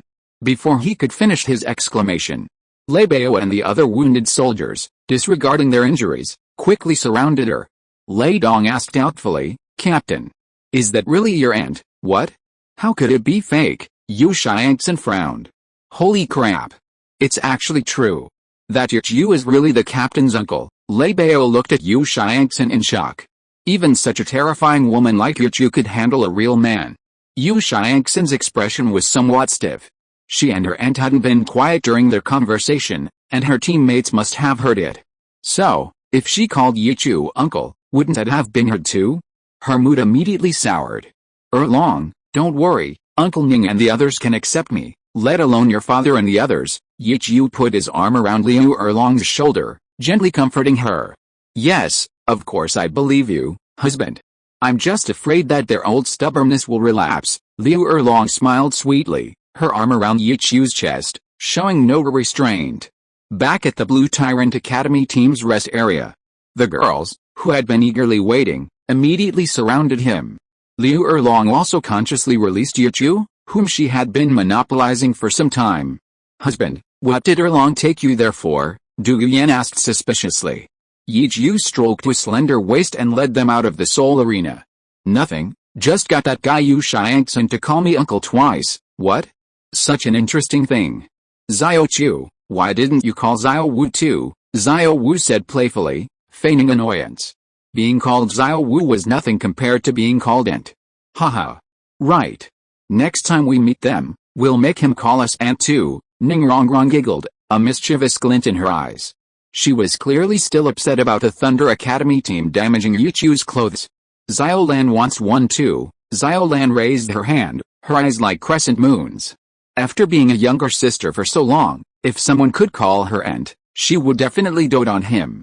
Just reward him with 10 cubic meters of snacks. Bai Chengxiang and Yu Lingling's eyes were also filled with anticipation, and even the most aloof Zhu's Huking couldn't resist the temptation. That depends on Xiangxin himself. If he's willing to call, then so be it. Liu Erlong smiled helplessly. In her opinion, Yu Xiangxin would most likely refuse. HMPH. If he's not willing, then Sister Xiao, no, then this grandma will beat him until he calls. Xiao raised her fist, her little face full of arrogance. "Xiao, you'd better hold back, or that stinky guy will hit your head again." As soon as Ning Rongrong finished speaking, Xiao pouted and took Yu's hand. Xiao Chu wouldn't dare to hit Sister Xiao. Every time it's like he's patting her head. Hearing this, Xiao Lan couldn't help but exclaim. "Huh? That's not fair. It clearly hurt when brother hit Xiao Lan." Alright, stop fooling around. I treat everyone equally. Your Xiao Wu is a bit tougher." Yu rolled his eyes at Xiao Wu, annoyed. Haha, Ning Rongrong and the others couldn't help but giggle. Yu led the girls out, but suddenly noticed the audience's exclamations and stopped, turning his head to look. On the central arena, Ho Wu was already holding Ho Wu Yao Yang, facing an ice phoenix soaring in the sky. It was obvious that in the clash between ice and fire, ice had the advantage. The entire central arena was frozen in frost, and the temperature of Ho Wu Yao Yang was suppressed. "Husband, do you want to stay and watch?" Liu Erlong looked at Ho Wu on the arena, and she always felt that the girl was looking at her man. Yu shook his head. "No need, go back early. By the way, I won't be going to any of your rooms tonight. I have some things to take care of. Have a nice day, everyone." Chapter 487 Mother Yu climbs onto the Lingling bed. "Huh?" Xiao Wu immediately complained when she heard that Yu wouldn't be coming to train with her tonight. "Where are you going, Xiao Chu? Can't you take me with you?" "I'll take you all next time." Yu chuckled, pinched her cheek, and said apologetically, "I'll go to your place tomorrow night." Regarding Bibi Dong, Yu didn't plan to delay and wanted to find Jinring Su to clarify things as soon as possible. Okay then. Hearing that Yu would make it up to her, Xiao Wu didn't insist anymore, took Yu's arm, and followed him out of the Great Soul Arena. Liu Erlong and the other girls followed closely. When they stepped out of the Great Soul Arena, on the central stage, Ho Wu threw the fire dance radiant sun she was holding at the same time. The white sun rose into the sky. The ice phoenix soaring in the sky let out a loud cry, bringing an ice and snowstorm, and swooped down towards the fire dance radiant sun. The ice phoenix and the fire dance radiant sun collided, and the blizzard on the stage almost melted away. Time passed slowly, and an atmosphere of unease filled the central arena, obscuring the audience's view. Ho Wu watched her own Ho Wu Yao Yang vanish into the air along with the wind and snow, and she understood. Just like previous sparring matches and drills, their Blazing Fire Academy had once again lost to Heavenly Water Academy. Heavenly Water Academy had won this match. But Ho Wu's mind seemed to be elsewhere, watching the blue figure slowly fade from the Great Soul Arena. She gritted her teeth. Did Yichu really look down on her so much? Even her match against Heavenly Water Academy, her full-force attack, he treated with such disdain. Yichu, you bastard. You just wait, I'll make you remember me. Ho Wu gritted her teeth, seething with resentment. Sister, what's wrong? Ho Wuxiang, who had been frozen in ice, was now exhausted. She came to her sister's side, looking at her with tears in her eyes, somewhat puzzled. He hadn't seen his sister shed a tear in ages, not even one with tears welling in her eyes like this. It's okay. Brother, let's go back and train. Ho Wu quickly wiped away the tiny tear, not wanting Shui Binger and the others to see and tease her. Now? But the referee hasn't, sister. Before Ho Wuxiang could finish speaking, and before the referee could announce the winner, Ho Wu took the lead and walked off the stage. Ho Wuxiang had no choice but to follow immediately. He truly didn't understand what kind of magic Yichu possessed, or if his sister was simply too competitive, used to being pampered and unable to accept being ignored. Ho Wuxiang couldn't figure it out. But going back to train was ultimately a good thing. The consecutive defeats had fueled his desire for strength, hoping to become a different version of himself. He didn't even dare to think about their ranking in the competition anymore. Their strength was no match for Shenfen, Xianshu, leading, or even the most troublesome Blue Tyrant Academy team. He now only hoped to make a breakthrough and progress in this Soul Master competition, and do his best. The ice phoenix in the sky fell to the ground. Shui Binger and Zhu Wu looked at Ho Wu, who was leaving in a hurry, and exchanged glances, not knowing what had happened. But immediately, the joy of victory made them smile. Sister. We won, HMPH, that Ho Wu, she even dared to talk big and teach me a lesson. Isn't she afraid of biting off more than she can chew? The more lively Shui Yuer skipped over to Shui Binger's side, hugged her arm, and was overjoyed. Alright, Yuer, say less. The strength of Blazing Fire Academy has indeed increased a lot. Shui Binger shook her head helplessly. However, Shui Yuer could no longer hear her. She said in distress, Sister, the competition is almost halfway through, why haven't we met a Blue Tyrant Academy team yet? Haha. Yuer, your infatuation has struck again, hasn't it? If you like someone, why don't you just go and find them? Ho Wu has already made her move, Zhu Wu laughed. The widely publicized rumors about Ho Wu and Yichu naturally reached their ears. Oh, I'd love to, but Yichu won't give me the chance. Shui Yuer's eyes gleamed with a hint of resentment. She had wanted to go over several times, but seeing so many women surrounding Yichu, she didn't have the courage. I don't want to face them, or rather, the later we face them, the better, so we can learn more about it. Yichu? Shui Binger's eyes showed a hint of seriousness. If they faced the Blue Tyrant Academy team, her first choice would naturally be to challenge Yichu. After all, 4 members of the 5 Elements Academy had already been defeated by Yichu, and she wanted to see what methods he had. Yichu knew nothing about what happened after the Great Soul Arena. Back at Blue Tyrant Academy, the girls went back to their rooms to cultivate, and Yichu also found a quiet place to begin cultivating. During the competition, they basically spent their time like this, returning and immediately cultivating. Any idle chatter had already been set on the way. After finishing their cultivation, they prepared food together. During their lunch break, Yichu casually walked into one of the rooms, Yilingling's. The fragrance was delicate and refreshing, and the decorations were antique, not much different from her own boudoir at home. A large 9-hearted begonia was embroidered on the quilt. Yichu, my mother wants us to go back sometime. She's a bit bored. Yilingling stood behind Yichu, untying his belt and removing his coat. Her face wasn't veiled, her light blue hair flowed freely, rippling across her flushed cheeks. No problem. I haven't visited Aunt Yi in a long time either. You can decide the time. Yichu turned around and hugged Yilingling, burying his face in her neck and shoulders, gently inhaling and kissing her. Yilingling's face was flushed. Even after spending so much time together, she still felt incredibly shy about such intimate contact. Okay, you take me home first, I'll say hello to her then, but if you ever want to go home to keep Aunt Yi company, You can just tell me, I'll take you, it's not a big deal. Yichu put his arm around her waist, sat down on the bed, pulled the covers up, and held her close. No need, I can't be bothered with her. Yi Lingling listened to Yichu's heartbeat, her face flushed with embarrassment and annoyance. Last time she went home to stay overnight, her mother actually climbed into her bed, wanted to check her body, and even asked her to bring Yichu home to stay overnight. She was utterly ashamed. What kind of mother is that? So nosy. Noticing Yichu's mischievous hand on her chest, Yi Lingling had no time to think about her lewd mother anymore. She had to deal with her lewd man first. Wishing everyone a happy life. Chapter 488 Yikinshu's Knowledge Base. Yi Lingling herself wasn't worried about what Yikinshu was anxious about. Not only was she still incredibly shy, but everything between her and Yichu was still at the level of physical contact. She wasn't doing what Du Yuan had taught her, touching Yichu, pleading with him, and the 9-heart begonia alone made her dare not even dream of it. The curse on her martial soul hadn't been lifted yet.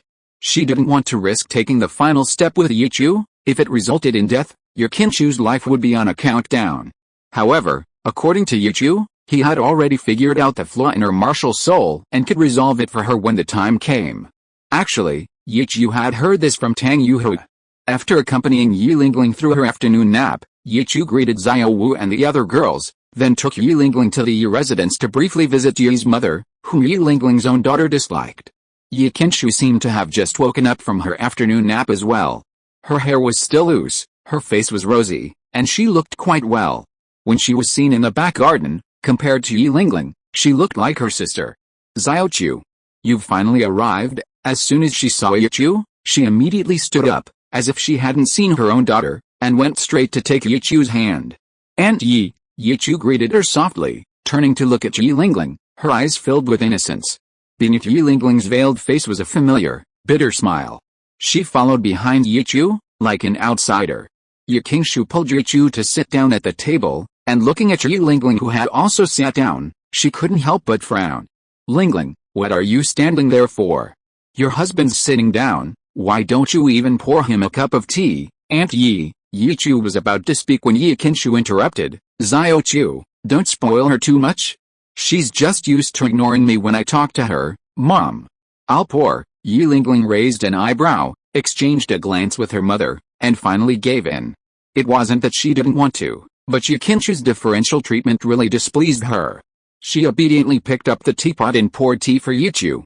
Aunt Yi, Lingling is quite talkative, Yichu said with a light laugh, trying to pull her hand away from Yikinshu's. But she held on tightly. Talkative? I asked her many things, but she wouldn't tell me anything. Yikinshu pulled Yichu's hand and patted it gently. She instructed, Xiaochu, our Lingling is quite reserved. This is her first time dating, and she doesn't know many things about serving others. Please be patient with her and teach her. She's very smart, Mom. Don't talk nonsense. Yi Lingling's face flushed red. She knew that bringing Yichu back would make her feel extremely uncomfortable. What nonsense. I'm doing this for your own good. Yikinshu knew that Yichu had many women. If he didn't have any special skills, what competitiveness would he have? He'd definitely be banished to the cold palace. With Yikinshu's status, she had even entered the palace to treat the imperial concubines. She knew a little about palace intrigue. Yichu smiled awkwardly. Yikinshu was as enthusiastic as ever, making it difficult for Yichu to handle. Even Yi Lingling beside her couldn't stop her unrestrained words and actions. Fortunately, today was just a simple visit. After leaving Yi Lingling at the Yi residence, Yichu took his leave. You brat. If you really don't know how, your mother can teach you herself. After Yichu left, Yikinshu and her daughter were still under the pavilion, exchanging some suggestive remarks. Enough. What can you teach me? You've only done it once, what's the big deal? Yi Lingling blushed and scolded playfully. What do you mean only done it once? It's because your deadbeat father wasn't lucky enough. Yikinshu was indeed fierce, showing no restraint in front of her daughter.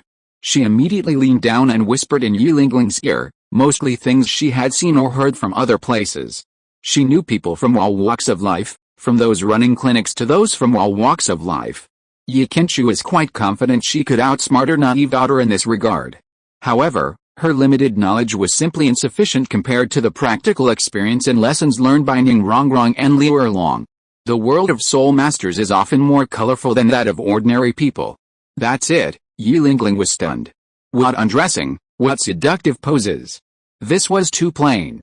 It was on a completely different level from what Yanzi and the others had taught her. What do you mean? That's it. Yi Qinshu tapped Yi Lingling's head impatiently, her face flushed slightly. HMPH, Yi Lingling snorted coldly. She also had her share of complaints about Yi Qinshu's constant nagging and wanted to give her a piece of her mind.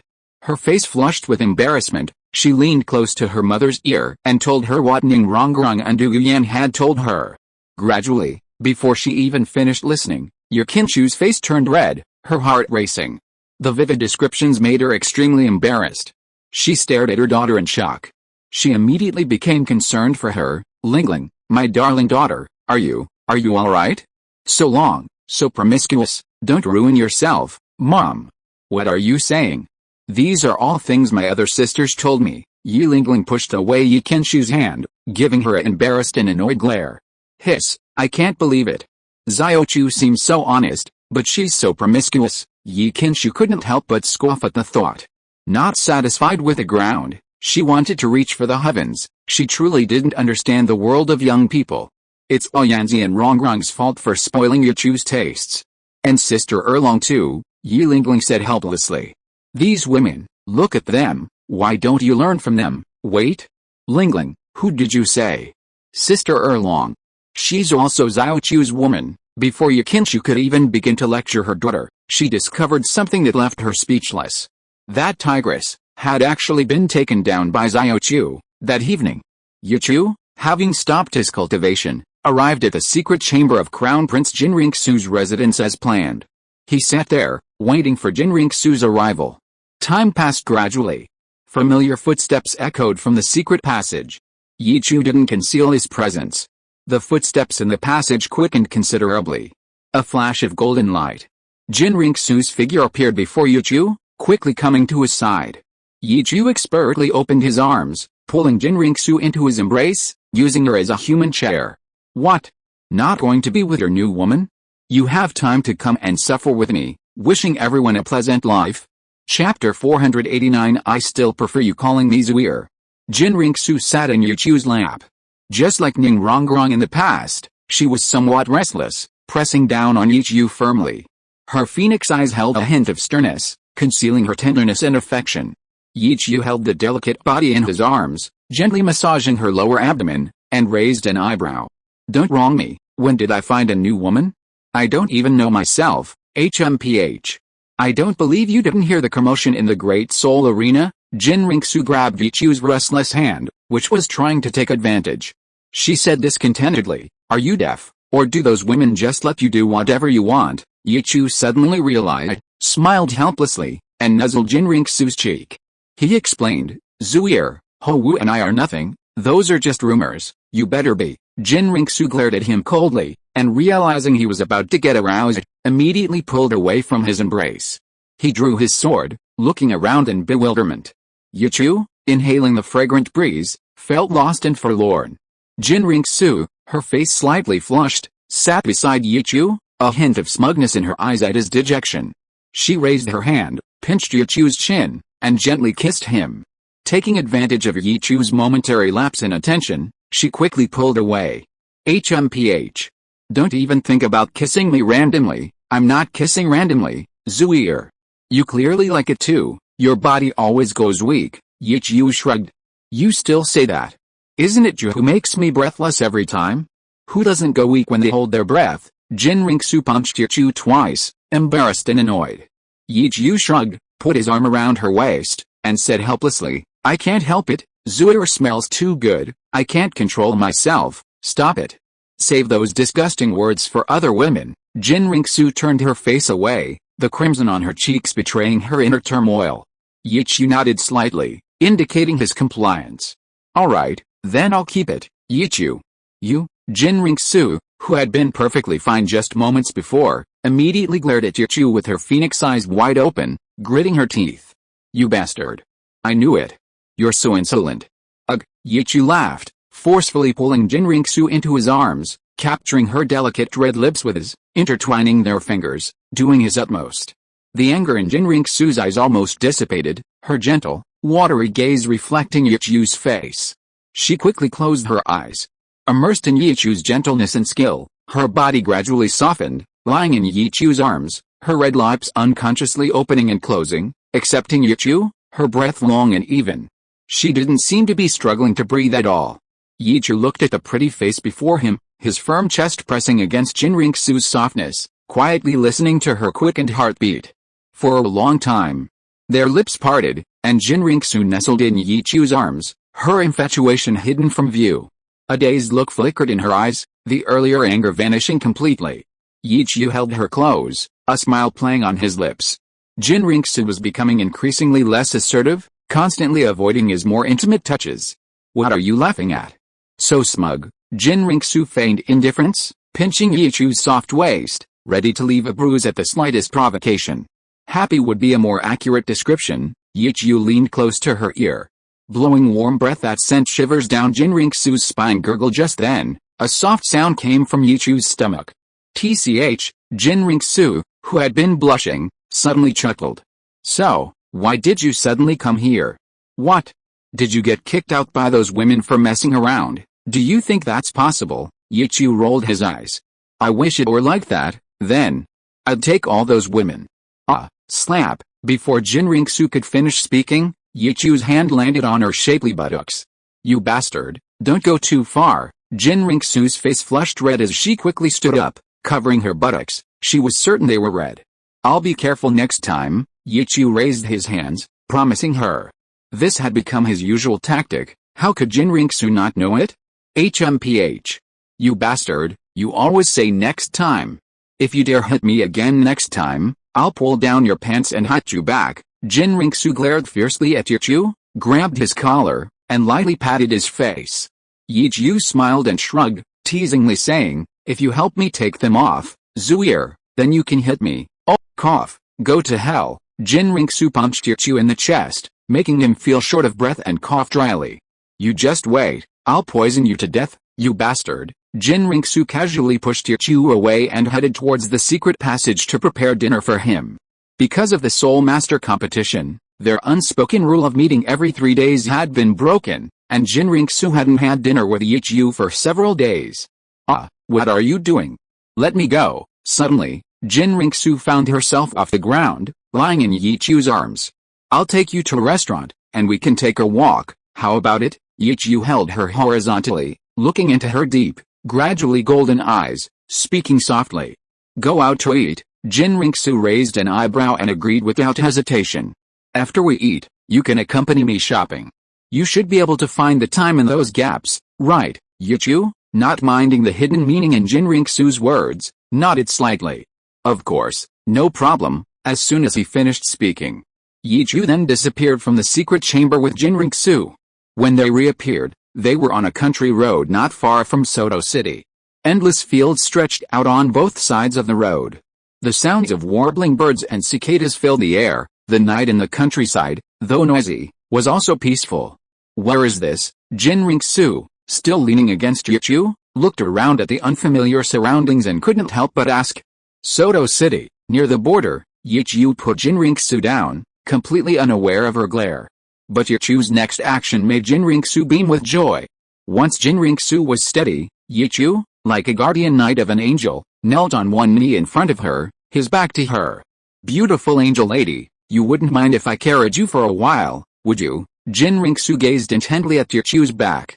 Her smile made even the bright moon in the night sky pale in comparison. "This part alone isn't enough." Jinriksu placed her hand in Yichu's palm, nestled against his broad back, and softly responded. "Yes, this is just the part from today," Yichu said gently, supporting Jinriksu's shapely buttocks and slowly standing up steadily. Jinriksu's face flushed, completely ignoring his grip on her hands. She hugged his neck tightly, pressed her chest against his back, and gently kissed his cheek. She said softly, "I still prefer you calling me Zuir," wishing everyone a happy life. Chapter 490 The Woman Who Stole Bibi Dong's Martial Soul.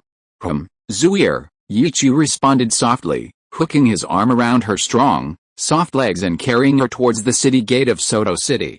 Jinriksu smiled sweetly as she carried Yichu, then frowned. Why did you bring me here? She remembered. Yichu had found several women in this place called Soto City. If Zuir isn't satisfied, we can go somewhere else. Yichu didn't think much of it, he just felt this city was familiar. The Soul Palace he had established. While the Min clan was gathering intelligence, they would also illuminate coordinates around the world for Yichu.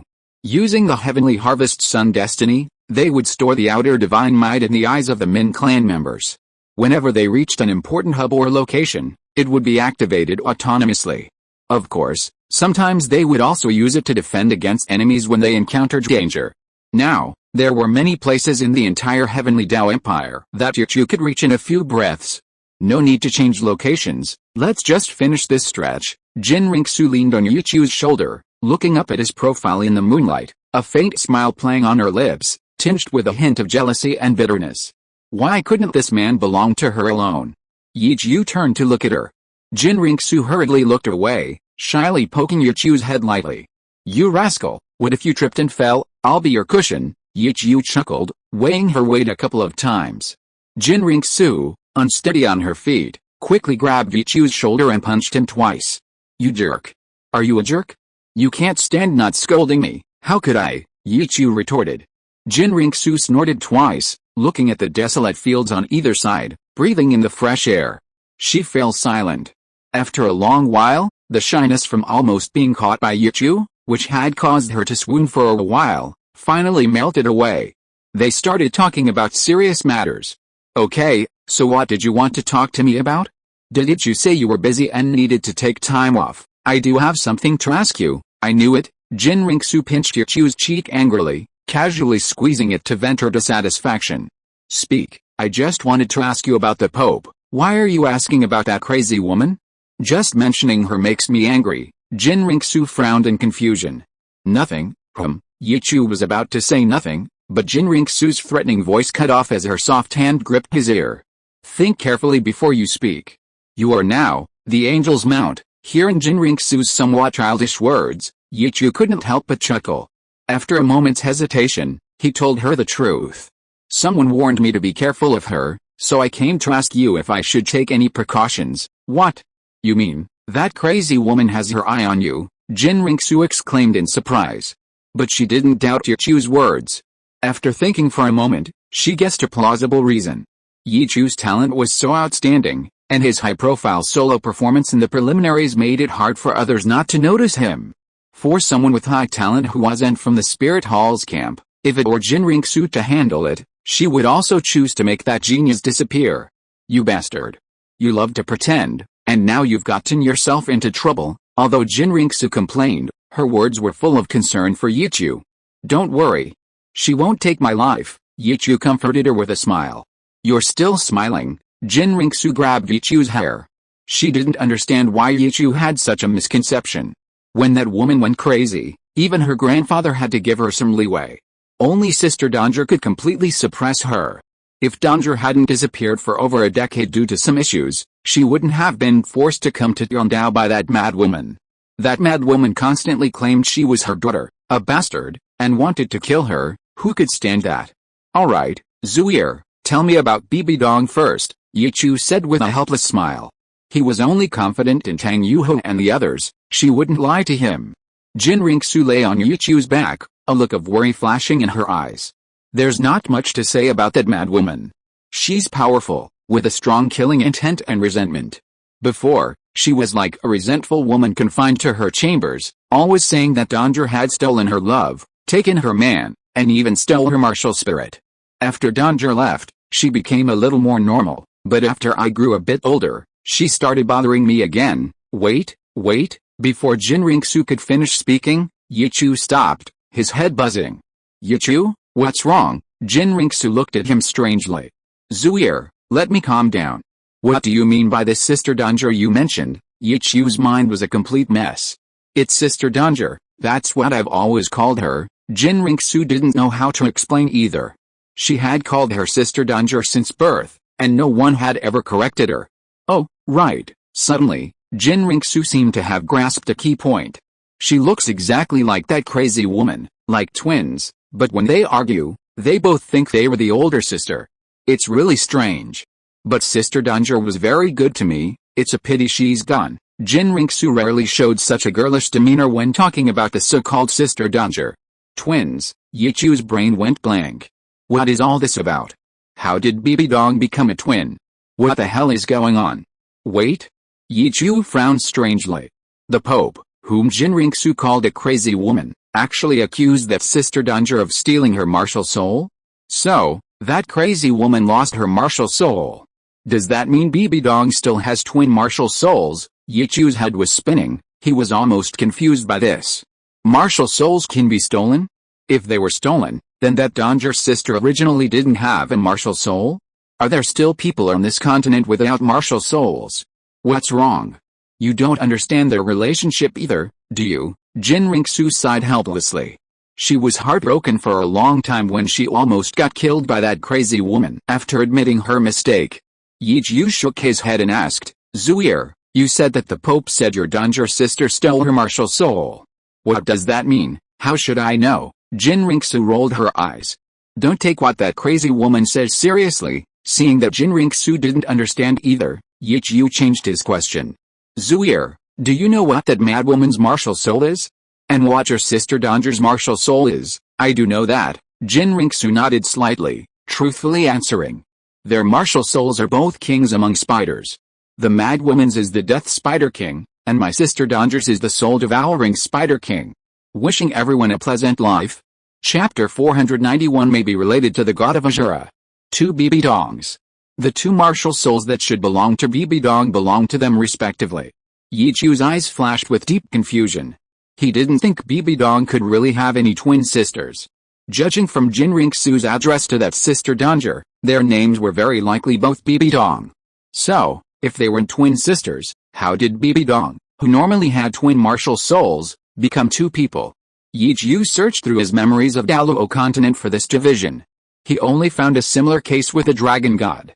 Back then, the dragon god was split into two parts by the Azura god's sword, the golden dragon king and the silver dragon king. While Yichu was still pondering why Bibidong was split in two, Jinriksu's words were not yet finished. Although their martial souls are both kings among spiders, in terms of strength, Sister Danger is still stronger. Even my grandfather said that even he couldn't beat Sister Danger. Yichu came back to his senses. He did suspect that this might be the work of the Azura god. Zuir, have you seen those two? Which one is holding a blood-red longsword? A blood-red longsword. Yichu, how do you know about that? Jinriksu looked at Yichu curiously. That blood-red longsword was mostly carried by Danger. Since she left, Jinriksu hadn't seen it. I heard it from a soul beast friend. Xiao Wu's mother probably left without Danger. Yichu smiled slightly.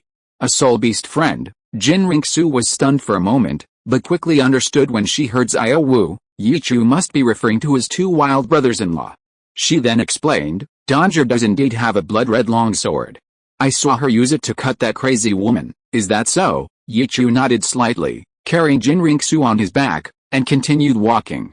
Yichu, don't worry, I definitely won't let that crazy woman hurt you. Jinriksu hugged Yichu's arm and said earnestly. Then thank you in advance, Zuir. Yichu smiled, temporarily dispelling the doubts in his heart, and strode forward. According to Tang Yuhua, the one who was going to deal with him was only that Pope Bibidong, the crazy woman Jinriksu mentioned. Whether she had accepted the inheritance of the Rakshasa god was still unknown. As for the other Bibidong, it was certain that she had begun the Azura god's assessment. HMPH. If you want to thank me, you should spend more time with me, Jinriksu snorted coldly. Then, she was a little worried and asked with concern, Yichu, should I have Sitten or Uncle Kyanjin protect you? No need, it wouldn't be good if it affected your plan to steal the country. What's so great about stealing this country? Whether I can succeed is still uncertain, Jinriksu pouted. For her now, what difference would it make if something happened to Yichu, even if the plan to seize the country succeeded? No one would be there to see the empire she had conquered. Yichu patted her shapely bottom and said with a smile, it will succeed. I'll help you, I never expected anything from you, Jinriksu said with a mocking smile, then her expression turned cold. I haven't settled things with you about Zuke yet. Don't think that just because you warned Zuke not to tell me, I won't guess. Hearing Jinriksu's words, Yichu felt a chill run down his spine. Luckily, Jinring Su didn't know that he often took Zuke to Biao village for a couple's agritourism trip. He fell silent, speechless. Speak. Why are you still like this? You never speak when I make a mistake. I'm waiting for Zuir's punishment. You're punished by carrying you all night. Take me to more places, and when you're done, take me to see your two wild brothers-in-law. Don't worry, I won't hurt them. After learning about Bibi Dong from Jinring Su, Yichu didn't know who to tell. He mentioned it to Liu Erlong briefly, but with her memories sealed, her contact with Bibi Dong was limited, and she didn't know the specifics. As for Tang Yuhua, she was still playfully waiting to see Yichu make a fool of himself. How could she tell him? After that, the preliminary rounds of the Soul Master competition were in full swing. The Blue Tyrant Academy team was winning all the way. Soon, the 27 rounds of the preliminary rounds were nearing their end. Only one round remained before it was over. Currently, the rankings of the top teams in the preliminary rounds are as follows. Blue Tyrant Academy, 26 wins out of 26 matches, their powerful strength is impeccable. Thunder Academy, with a record of 24 wins out of 26 matches, was defeated by Divine Wind Academy and Blue Tyrant Academy. Divine Wind Academy, also with a record of 24 wins out of 26 matches, was defeated by both Blue Tyrant Academy and Blazing Fire Academy. With a certain key figure deliberately losing, it was difficult for them not to lose. Heavenly Water Academy, with a record of 24 wins out of 26 matches, lost to both Divine Wind Academy and Thunder Academy. Blazing Fire Academy, with a record of 23 wins out of 26 matches, lost to Thunder Academy, Heavenly Water Academy, and Blue Tyrant Academy. Elephant Armor Academy, with a record of 21 wins out of 26 matches, lost to the 5 academies above them. Although there was still one round left in the competition, the teams that would advance were already determined. In order: Blue Tyrant Academy, Thunder Academy, Divine Wind Academy, Heavenly Water Academy, and Blazing Fire Academy. Elephant Armor Academy, as one of the 5 elemental academies, had lost to all the top 5 teams and was now out of contention for advancement. In the final round, Thunder Academy, Divine Wind Academy, and Blazing Fire Academy faced relatively weak opponents. Victory was undisputed. Xianshu Academy, however, faced Lanba Academy, the only undefeated team in the entire competition. The match between the two teams was irrelevant to qualifying. Regardless of the outcome, they would both participate in the upcoming qualifying rounds. Lanba Academy naturally wouldn't mention forfeiting, and as for Xianshu Academy, there was no news, so the match would still have to proceed. The audience's enthusiasm was also very high. It's worth noting that both teams combined consisted of only one male player, Yichu, and everyone, including Yichu, was exceptionally good-looking. How could the audience not be excited? In the final round of the preliminaries, the organizing committee specially arranged for the top 5 teams, plus Xiangjia Academy, to compete in the same round, presenting the audience with the most exciting matches in the final preliminaries. The match between Lanba Academy and Xianshu Academy was undoubtedly the most important, and naturally, it was arranged to take place on the central main arena. There were 14 matches each day, divided into 3 rounds. Since today's match was irrelevant to qualifying and was the final round, the eliminated academies naturally had no desire to fight. The first 2 rounds of matches ended quickly. Inside the rest area, the 5 elemental academies and Blue Tyrant Academy quietly awaited their entrance. Of course, there were also the other 4 academies serving as supporting figures. Have a wonderful day. Chapter 492 Fire Dance comes knocking again.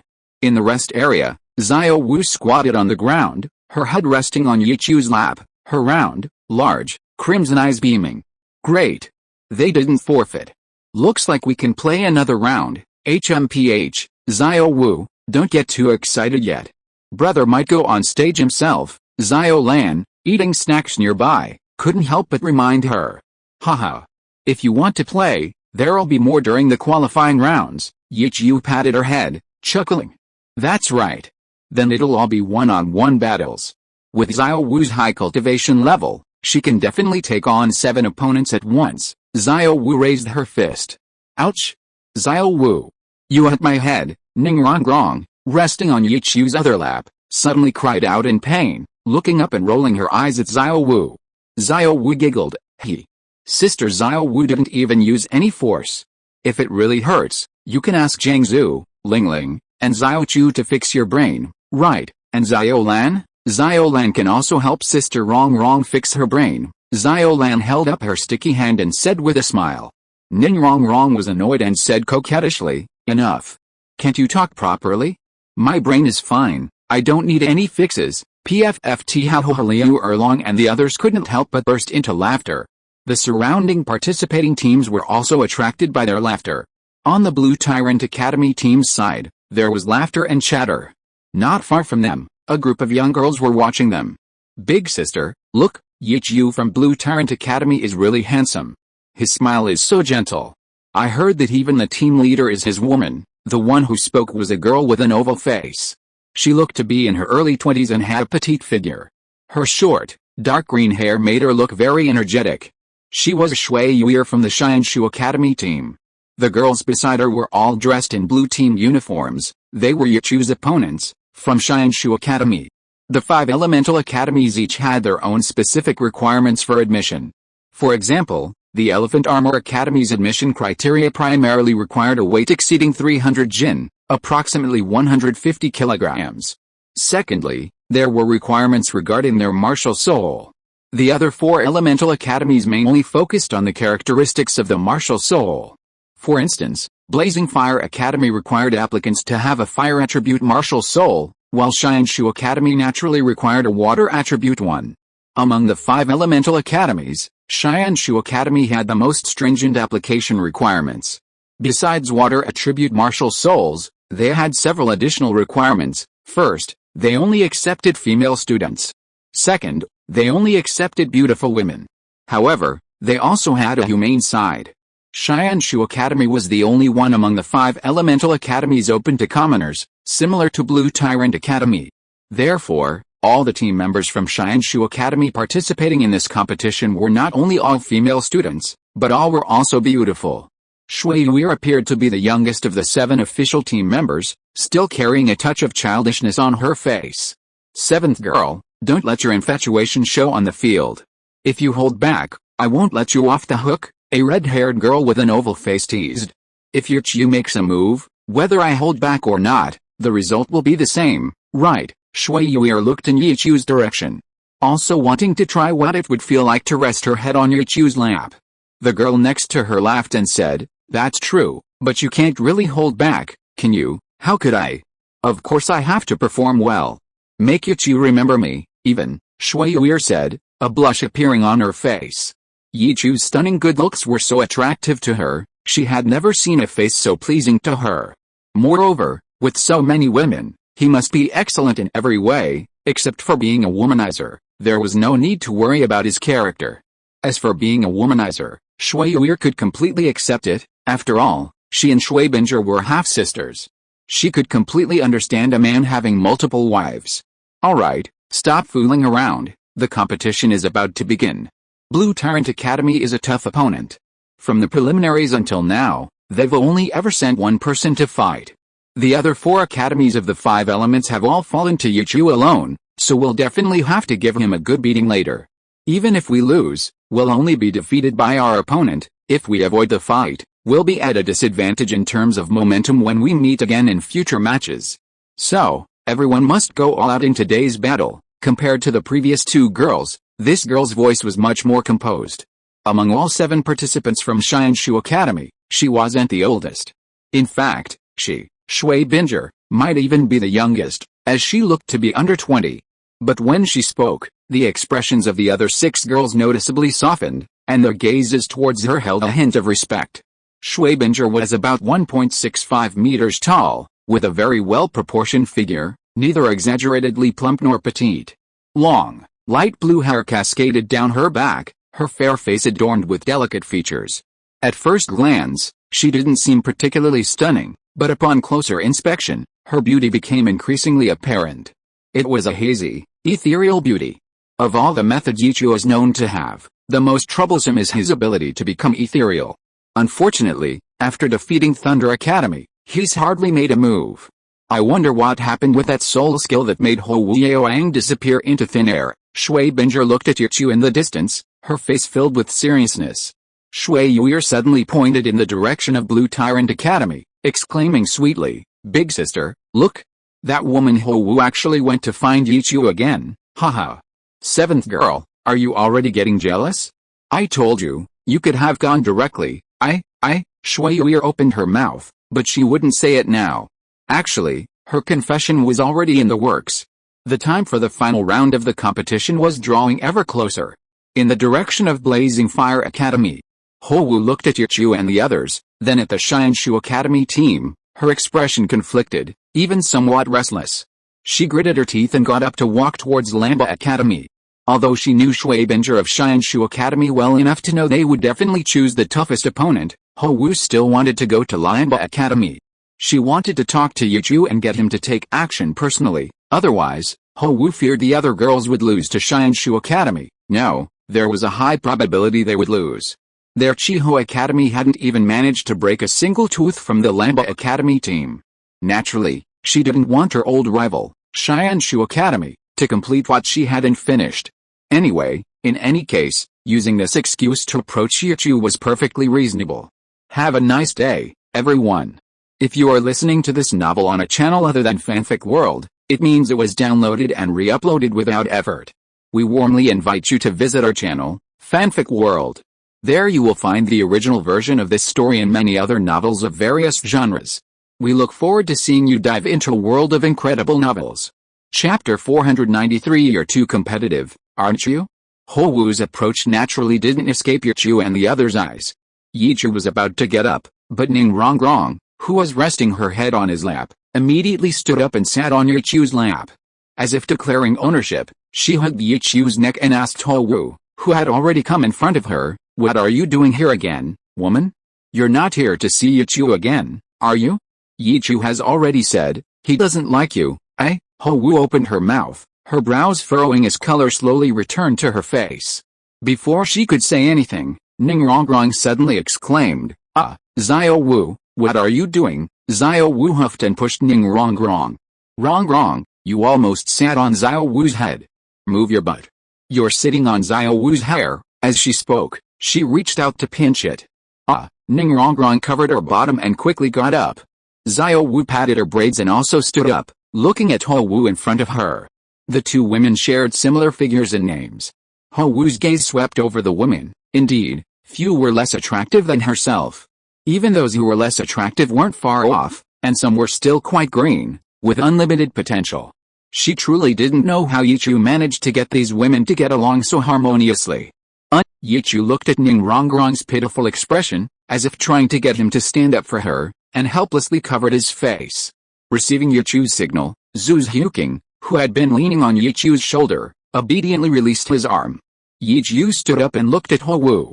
"Xiao Wu, what do you need me for?" Xiao Wu looked at the girls around her, their eyes filled with a mixture of wariness and curiosity, straightened herself, and parted her lips slightly. I just want you to personally deal with Xianshu Academy in the next match, huh?" Yichu was taken aback, looking at Xiao Wu in confusion. Ningrongrong also rolled her eyes. "I'm telling you, woman, you're being too nosy. Do we Blue Tyrant Academy team need you to decide who we send out?" Xiao Wu nodded slightly. "That's right. Sister Xiao Wu wants to participate in this competition too." Xiao Lan also nodded and raised her hand. "And Xiao Lan? Xiao Lan wants to play too." Yichu waved his hand, telling them to calm down, and looked up at Xiao Wu, whose face was flushed. He asked succinctly, "Why, 4 of our 5 Elements Academy members lost to you. Xianshu Academy's strength is definitely not something they can defeat alone. The power of their martial soul fusion skill." Xiao Wu hadn't finished speaking when Yichu interrupted her. "Wait, just say it directly, don't drag it out, you." Xiao Wu gritted her teeth and glared at Yichu angrily. "I don't want Xianshu Academy to beat me by too much, okay? Since we were all defeated individually, there's no reason to treat them differently, right?" "That's it." Yichu tilted his head, looking at Xiao Wu with some helplessness. "Do you really need to be so competitive, eh?" "I'm not competitive at all." Xiao Wu reacted like a cat whose tail had been stepped on, a little agitated, a hint of guilt flashing across her face. Yichu didn't argue with her, shrugging, "Okay, you don't need to worry about that. Our goal is to solo the preliminaries." "That's right, mind your own business. I think you should go back." "We're going to go on stage?" Ningrongrong waved her hand. She wasn't a novice, She had seen a hint of something fishy in Ho Wu's eyes.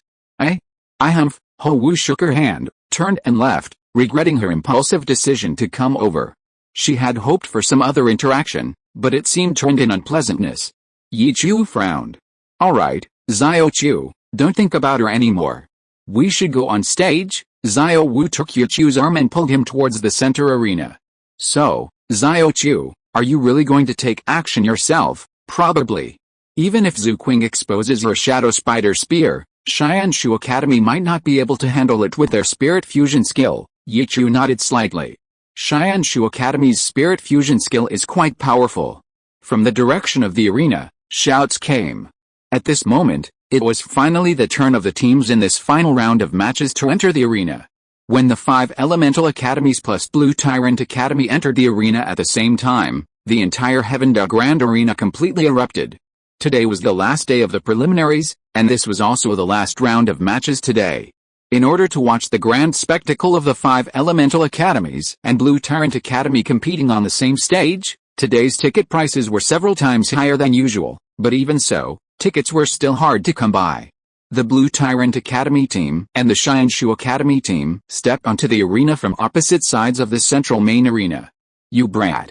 Don't look around. Ning Rongrong immediately pinched Yi Chu's waist. In the VIP seats, the commentator began to speak eloquently. The final round of this year's preliminary rounds is about to begin. First, let's turn our attention to the left-hand stage, where Elephant Armor Academy will face UC Academy. Finally, let's focus on the main arena in the center. This will undoubtedly be the most exciting match of the day. The Blue Tyrant Academy team, already confirmed to advance from the preliminary rounds, and the Heavenly Water Academy team will put on a spectacular final show in the Heavenly Dao City preliminary rounds of this year's All-Continent Advanced Soul Master Academy Elite Tournament. One side is this year's champion, the other a veteran powerhouse. Although the outcome is already decided, how will they perform? Let's wait and see. Stepping onto the main arena, when Shui Binger saw Yi Chu standing at the forefront of the Blue Tyrant Academy team, a hint of curiosity and amazement appeared in her eyes. Her gaze swept over the girl standing behind him. Shui Binger couldn't help but admire Yi Chu's ability to track girls. It was terrifyingly powerful. Shui Yuer beside her had her eyes glued to Yi Chu, looking him up and down, growing more and more fond of him with each glance. The referee gestured for both teams to bow to each other. The two sides stood in separate rows, Shui Binger and Yi Chu facing each other. Looking at Shui Binger's appearance, Yi Chu couldn't help but sigh. It was rare to see a girl with such distinctive features. Although Shui Binger's aura wasn't strong, the intelligent light in her eyes was unmistakable. Yi Chu, captain of the Blue Tyrant Academy team, level 47, offensive type Soul Master. Since the opposing team was all girls, Yi Chu was noticeably more polite than when facing other teams. He announced his name and level to show respect. Shui Binger immediately followed suit. Shui Binger, captain of the Heavenly Water Academy team, level 43, controlled type Soul Master. As Shui Binger finished speaking, another clear and melodious voice rang out, drawing Yi Chu's attention. Have a nice day, everyone. Chapter 494 Shui Yuer's Bold Declaration of Love. Shui Yuer, a level 36 agility type battle spirit master, Yi Chu focused his gaze. The girl standing next to Shui Binger bore a resemblance to her. Shui Yuer proactively introduced herself.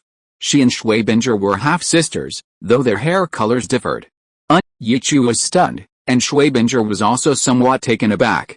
It was enough for both captains to state their identities as a sign of respect. This was a competition, not a friendly spar. Shui Yuer's words suddenly seemed abrupt. But she remained unmoved, and after speaking, she extended her soft little hand to Yi Chu. Hello. Her eyes clearly showed a strong interest in Yi Chu, and a blush immediately appeared on her pretty face. However, this girl was obviously very generous, suppressing her shyness and making no attempt to hide her interest in Yi Chu. Her big eyes stared straight at him. Hello. To avoid embarrassing her, Yi Chu also extended his hand and shook hers, only taking a small squeeze. Her skin was smooth and tender. Ning Rongrong, standing behind him, immediately showed a hint of reproach in her eyes. Yi Chu shook her hand twice, then immediately tried to pull it back. Shui Yuer suddenly cupped Yi Chu's hands in both, her face flushed. She uttered words that shocked everyone present. Yi Chu. I really like you. Could you consider me? I don't think you'd mind having another woman, would you? Shui Yuir stared intently at Yichu. Huh? Yichu stared at the girl in front of him in shock, momentarily stunned. The girls from Xianshu Academy also widened their eyes. Seventh girl, are you serious? The girl who had spoken with Shui Yuir earlier looked at her in surprise. No way. Even if he doesn't mind, we will. Ningrongrong stepped forward, took Yichu's hand, and looked warily at Shui Yuir. The other girls behind Yichu quickly stepped forward to support Ningrongrong and assert their ownership. Standing at the back, Jiangzi looked left and right, pursed her red lips, and steeled herself to stand next to Xiaolin, glancing nervously at the people opposite. It's alright, as long as Yichu doesn't mind. Shui Yuir didn't seem to care about the girl's attitudes, nervously squeezing Yichu's hand, inwardly marveling at how much better his skin was than hers, and gently rubbing it. She looked like a lovesick girl. You jerk, say something. Ningrongrong nudged Yichu. Could this guy really have fallen for this lovesick girl? Oh, cough, Miss Yuir, these things can't be forced. Yichu's hand suddenly became ethereal, escaping from Shui Yuir's grasp. A polite refusal. The stunned Shui Binger naturally saw Yichu's hand pass right through Shui Yuir's. Shui Yuir paused, looking at Yichu, and liked him even more. Yichu, you're truly amazing, she exclaimed in understanding. I completely understand what you're saying, so, would you give me a chance? How about a date after the competition? Shui Yuir stared intently at Yichu, noticing the awkwardness on his face. She felt a little disappointed but not too heartbroken, at least Yichu hadn't rejected her, had he? Yuir. Enough. Let's talk about this after the competition. Before Yichu could speak, Shui Binger, displaying her elder sisterly authority, interrupted Shui Yuir's advances. Shui Yuir's actions were too unbecoming. Shui Binger couldn't understand it. Yichu gave Shui Yuir a polite, apologetic smile. Shui Yuir nodded dejectedly, taking a step back and standing obediently in the line. But a glimmer of light shone in her eyes. She realized that Yichu having so many women must be related to his inability to refuse. He must be very gentle, unwilling to hurt anyone, but this also meant he faced many emotional entanglements. Shui Yuir felt that she wasn't entirely without a chance. Shui Binger smiled apologetically at Yichu and the others.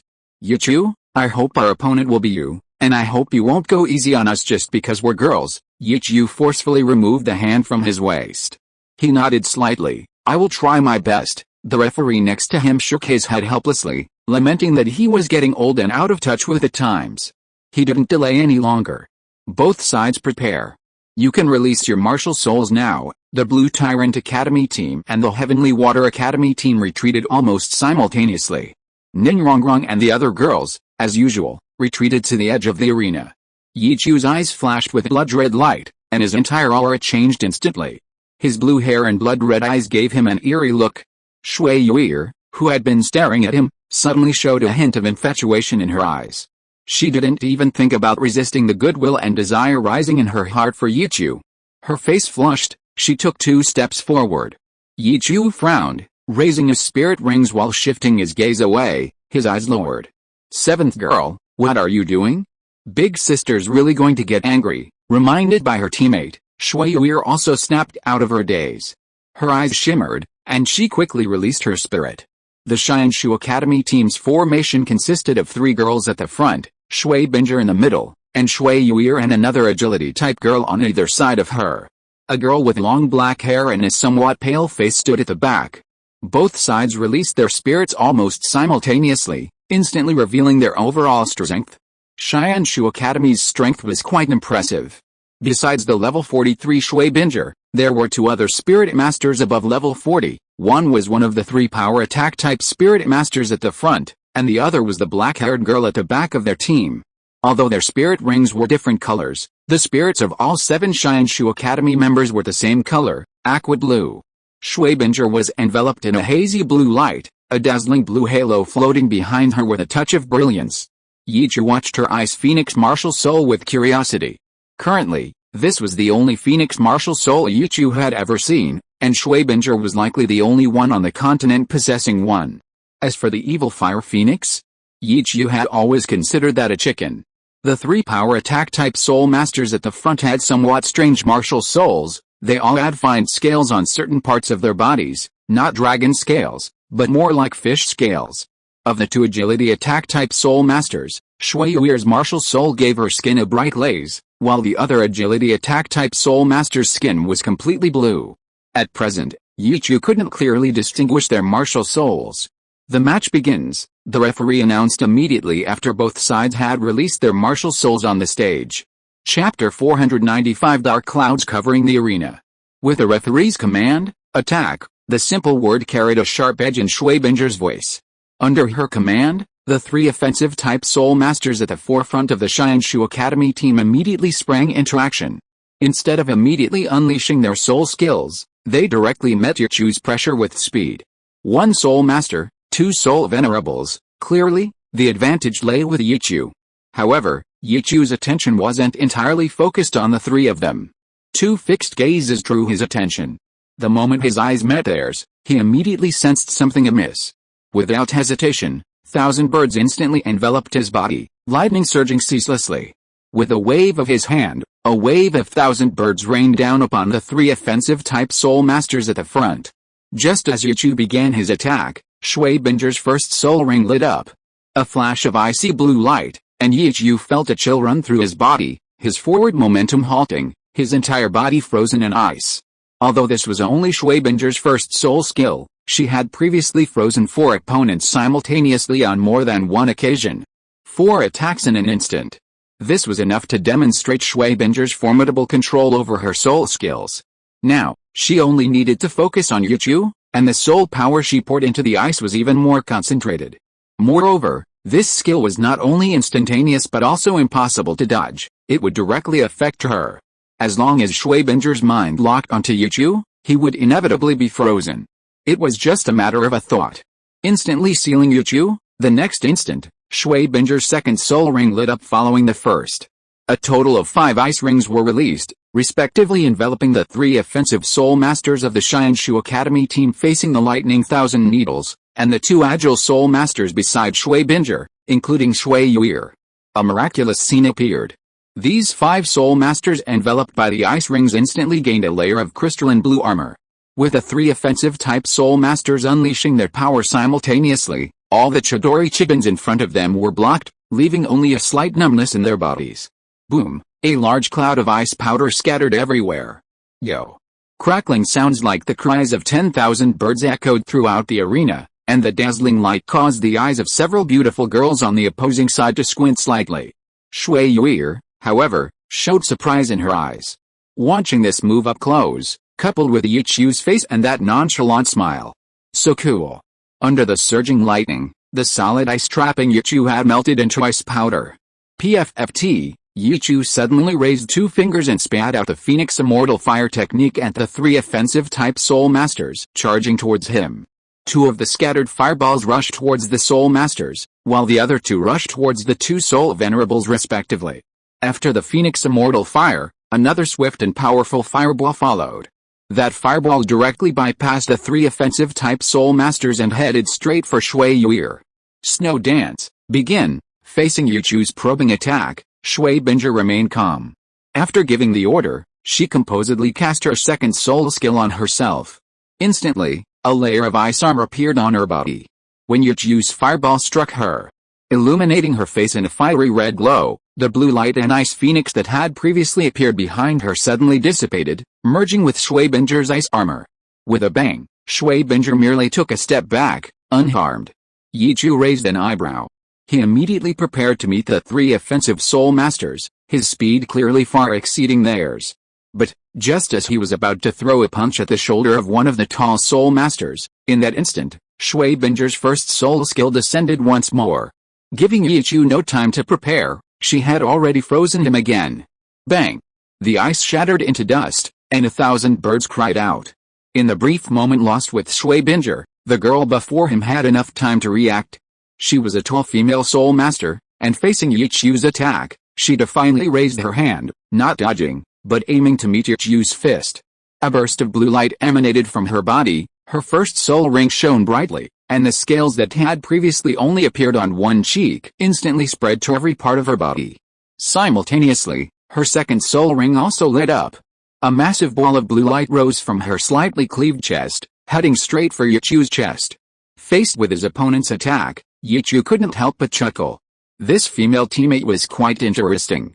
Yichu's Sharingan, with its 3 tomo, flicked his wrist, missing her fist, and instead aimed for her shoulder. Thud, a muffled sound. Although it hit, Yichu felt strange. It was like hitting a slippery ice fish. Most of the force was dissipated, and the ball of blue light had already erupted in front of his chest. It pierced straight through, striking a Soul Master who attacked from behind Yichu. The Soul Master raised his arm to block, the powerful impact sending him flying. Meanwhile, the girl in front of Yichu wasn't faring much better. She had underestimated Yichu's power. Although his first soul skill significantly weakened his attack, a considerable amount of force still impacted her. With a muffled groan, she stumbled back several steps, her body paralyzed by Yichu's force and the lightning. As the two began to clash, the black-haired girl at the rear of the Xianshu Academy team, upon receiving Shuibinger's command, also began to move. Strangely, she didn't attack, but simply danced in place. She was the girl Shuibinger had called out, named Xiao Wu. Her black hair fluttered as she danced gracefully. 4 soul rings on her curvaceous body shone alternately, and circles of blue light spread out with her dance. As her dance continued, a dark cloud suddenly appeared directly above the main arena, completely enveloping the area. Then, large raindrops began to fall from the sky, transforming into a vast curtain of water. These raindrops wouldn't land on the girls from Xianshu Academy, they would quietly slide off as they approached. However, it wasn't so simple for the members of the Lamba Academy team. Big sisters, don't get Xiaolan wet, just wet the brothers. We won't hurt them. A crisp voice reached the ears of Shuibinger, Xiao Wu, and the other girls. It was a girl with blue hair and blue eyes, just like Yichu, standing at the edge of the arena. She had spread her wings, sheltering the other 5 girls beneath them, while she herself was abandoned and pitifully soaked. Have a nice day. Chapter 496 Martial Soul Fusion Skill, Snowflakes Falling. PFFT, watching this amusing scene, Shuiyu couldn't help but laugh. Yichu's younger sister was quite lovable. Seeing Xiaolan's appearance, Shuibinger also felt a pang of pity. She was right, they wouldn't make a move. Before she could even give the order, Xiao Wu had already shrunk the area of the dark clouds. This was also beneficial for her, as it would reduce the consumption of her soul power. Inside the arena, Yichu was about to press his advantage and deal with the tall, strong girl in front of him. He paused upon hearing Xiaolan's voice. Shuibinger took the opportunity to freeze him again, but only for a moment. Bang, the ice shattered again. But the opportunity had vanished in an instant, and soon Yichu was soaked to the bone. Yichu looked in surprise at the girl dancing gracefully at the very back of the Xianshu Academy team. If Xiao Wu's martial soul were cultivated to its peak, could she control the weather of a region? Yichu's powerful perception keenly sensed that the temperature of the raindrops falling from the sky was constantly decreasing. If he wanted, he could easily become ethereal, overcome all obstacles, condense the 1,000-bird blade, and interrupt her dance with a swift strike. But Yichu wasn't in a hurry to interrupt Xiao Wu. He had never seen or even heard of such a soul skill before. However, in order to concentrate and watch more closely, it was necessary to send all the other bystanders off the stage first. Whoosh! Yichu's speed suddenly increased. He was about to attack the tall, strong female soul master he had just fought. Suddenly, a chill swept over him. In this environment, the water curtain acted like a simple domain, allowing Shuibinger's first soul skill to be even more effective. Yichu was frozen again. At this moment, the matches between Shenfeng Academy and Chihou Academy had already ended. The explosive power of the two teams was too strong, their opponents didn't put up much resistance and were already defeated. However, they didn't rush off the stage but watched the match from their respective stages. Ho Wuxiang said to Ho Wu, "Sister, Shuibinger's skills seem to be able to restrain the Chichu to some extent? Look at him now." Ho Wu rolled her eyes in annoyance. "Where did you see that Shuibinger can restrain Yichu? Although her first soul skill is more flexible and concise than my fire resistance ring, trying to restrain that guy Yichu is simply wishful thinking." Ho Wuxiang scratched his head helplessly and praised, "Sister, you see things more clearly. You truly deserve to be the soul of our team, come on." Ho Wu waved her hand, not buying it. But to be fair, the students of Xianshu Academy this year are indeed quite strong, especially those two women, Shuibinger and Xiao Wu. On the Shenfeng Academy side, Feng Xiaoshan helplessly watched the battlefield where Yichu was. He shook his head helplessly. According to the descriptions of Yichu by those women, he really shouldn't have a good chance against a group of girls. Back then, I could only barely blow them down with my wind. On the other side, leading academy had just finished their battle. Lei Dong yelled, hooking his arm around Yu Xiangxin's shoulder and pointing to the arena where Yichu was. Captain, look! Your uncle is frozen. Lei Dong, are you asking for it? Yu Xiangxin's face darkened. He still felt a bit resistant to calling Yichu, who was younger than him, uncle. Lei Dong laughed twice. Haha, alright, I won't say anything more. But Captain, why doesn't your uncle finish this quickly? Lei Dong. Get out of the way. Yu Xiangxin kicked Lei Dong away, his face dark, and looked in Yichu's direction. He explained, Yichu probably wants to play with him. After all, his intangible state can last so long. He can easily wield lightning and strike straight at their hearts. As Yu Xiangxin finished speaking, Yichu indeed used intangibility, directly passing through the blue ice block. Shui Binger frowned and immediately used her first soul skill several more times, but without exception, she missed completely, not even catching a glimpse of anyone. Watch out, the offensive type Soul Master exclaimed.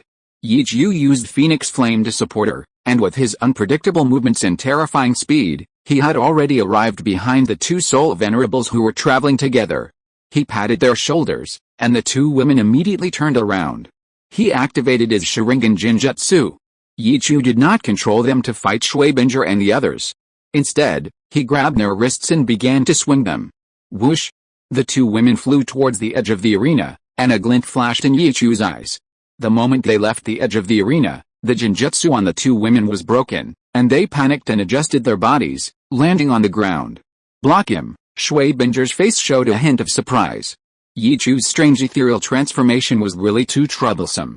The offensive type Soul Master immediately stood in front of Yichu. But Yichu, unexpectedly, stood still and did not move. Looking at Shui Binger, he smiled and said, no need to rush, I also want to see your martial soul fusion skill. Shui Yuir looked at Yichu, her eyes gleaming with admiration. Shui Binger, however, showed a hint of anger on her face. He was simply too arrogant. Arrogant, Shui Binger remained calm despite her surprise. Just as Yichu was forcing the Soul Master to retreat and was about to knock her off the stage, a circle of icy blue light erupted from Shui Binger's body, its effect surprisingly similar to Ho Wu's fire resistance ring. Yichu felt a chill assail his body, and his body was forced to retreat. This was Shui Binger's third soul skill. Shui Binger moved, not forward, but backward, turning back in the icy rain to run towards Xiao Wu behind her. Shui Yuir and another agility-type Soul Master also moved. They immediately intertwined, protecting Shui Binger's movements, and gathered together with his Soul Master, watching Yichu warily.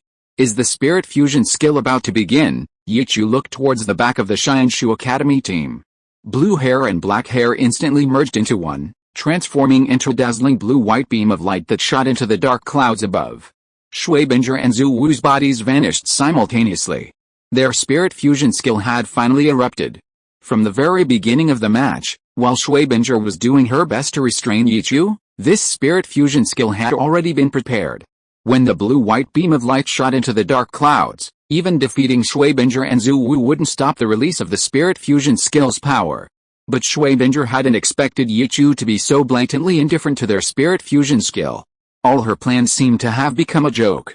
The rain in the sky changed. The icy rain transformed into snowflakes dancing in the air. Each snowflake was as sharp as a blade, swirling and drifting down, forming an icy vortex that swept towards Yichu. Have a pleasant life.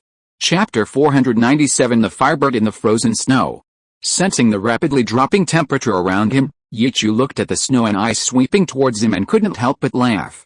It's useless. No matter how much you change the temperature, you can't hurt me. His body wasn't even in the space where Shui Binger and the others were. Neither scorching heat nor freezing cold could affect him. Besides, he possessed both fire and ice immunity. HMPH. Just wait, Shui Binger's defiant voice came from not far away. The blizzard immediately began to gather towards Yichu, looking like a white hurricane from afar. Yichu was in the eye of the storm, constantly being attacked and unable to see his figure. Brother. That's a martial soul fusion technique. Ho Wu stared wide-eyed at the blizzard raging on the central arena. That's right, it's a martial soul fusion technique. It seems, this is the trump card of the Xianshu Academy team. Ho Wuxiang looked in that direction in surprise. Their blazing fire team's loss to the Xianshu Academy team was not unjust. Feng Xiaoshan on the other arena was also somewhat shocked. If the Xianshu Academy team were to use their soul fusion skill in their match against the Shenfeng Academy team, they might not necessarily gain any advantage. Yu Xiangxin of the leading academy team shared the same thought. Falling Snow, a beautiful name, but within that beauty lay boundless killing intent. How powerful was a soul fusion skill performed by two soul masters above level 40? It was certainly no less powerful than a soul skill performed by a level 60 soul master. This soul fusion skill, formed by Shuibinger and Xiao Wu, was being used for the first time since the start of the competition. It was precisely their hidden skill. They hadn't used it against their opponents from the Five Elements Academy. But they were absolutely unwilling to lose to Yichu so easily. The audience saw the snow dance tornado. But Yichu and Xiao Wu heard only the teeth grinding, cutting and grinding sounds. No one thought Yichu would lose. After all, Yichu had shown the audience time and again that he was invincible among these participating teams. They were all wondering how Yichu would counter this move. Will he reveal another unbelievable technique?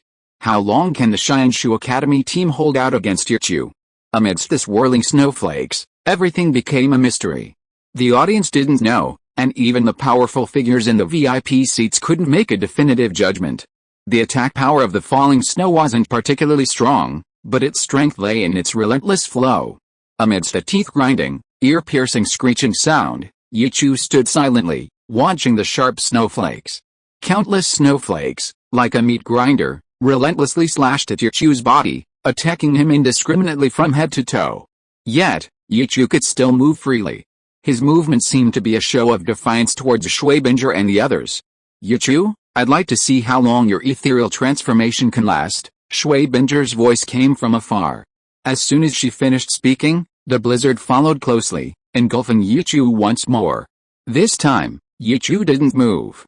He was waiting to see the limit he had shown when facing the Thunder Academy team. If Shuibinger and the others could maintain their spirit fusion skill by then, he would make his move. Time passed slowly.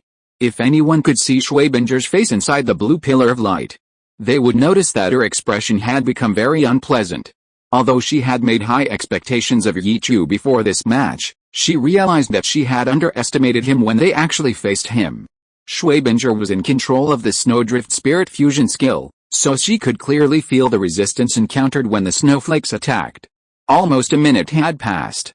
She hadn't felt any impact. If things continued like this, even when she and Xiao Wu's spirit power was exhausted, they might not be able to hit Yichu even once. Yichu lived up to his reputation. Yichu timed it perfectly. When it was almost a minute, a red light suddenly shone from the blizzard tornado. Shuibinger suddenly felt herself being cut into a solid object, but before she could rejoice, she abruptly discovered that some of the snowflakes inside had already begun to melt. Whoosh! Buzz! Clang! The swirling snowstorm suddenly froze, and the ice tornado abruptly burst open, snowflakes swirling and churning in the air. A pair of enormous, fiery red, intensely hot wings suddenly vibrated and unfolded from the eye of the storm, like a firebird standing in the snowstorm. Whoosh! A gasp swept through the crowd. The scene was breathtakingly beautiful. An eagle, its body ablaze with flames, broke through the snowstorm, spreading its wings in the icy landscape, gazing up at the blue sky. So beautiful, Shuibinger stared intently at the snowflakes reflecting the red glow, her eyes gleaming as she looked at Yichu, who stood smiling in the snow, her gaze filled with adoration. Wow! Sister Rongrong, so beautiful. Xiao Lan's azure eyes reflected the red snowflakes, like endless stars dotting a deep blue ocean. Ning Rongrong, Zhu's Huking, and the other girls were also staring intently. Even Shuibinger was momentarily stunned. Yichu's blue-silver holy wings, with a wingspan exceeding 12 meters, were constantly flickering with flames. All the snowflakes, before they even touched Yichu, were already being scorched into water droplets, then turned into steam, and finally condensed back into ice in the air. If you don't make a move soon, you'll lose quickly. Yichu's body floated in the air, his 6-meter-long wings constantly absorbing the energy of heaven and earth, converting it into soul power to fill the gaps. He was preparing for the big one to come. A blush flashed across Shuibinger's face. It was the first time she had stared at a man for so long. She gritted her teeth and said, Fine, then I'll grant your wish. Before she finished speaking, a loud phoenix cry suddenly rang out from the soaring blue pillar of light. Yichu felt the pressure ease, and the snowflakes that had been attacking in a tornado shape in midair flew high into the air. Hearing the bright phoenix cry, the audience suddenly realized what was happening. The Ice Phoenix. Schwabinger's martial soul was actually the Ice Phoenix, a top-tier martial soul. The other participating teams also realized what was happening. No wonder Schwabinger's control over her soul skills was so strong, no wonder she possessed such a martial soul fusion skill. It turned out she possessed such a domineering and powerful martial soul. The quality of the Ice Phoenix martial soul might even surpass the Blue Lightning Tyrannosaurus, the #1 beast martial soul on the entire continent. In terms of strength, Schwabinger was even slightly stronger than Yu Xiangxin. And she also had a fusion skill partner, Snow Dance, which Yu Xiangxin lacked.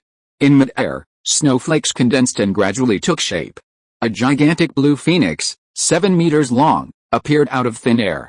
Wishing everyone a happy life. Chapter 498 The Rasengan mixed with black and white lightning. The Ice Phoenix appeared incredibly clear, almost like a physical entity, with bright eyes and a long tail feather, looking breathtakingly beautiful.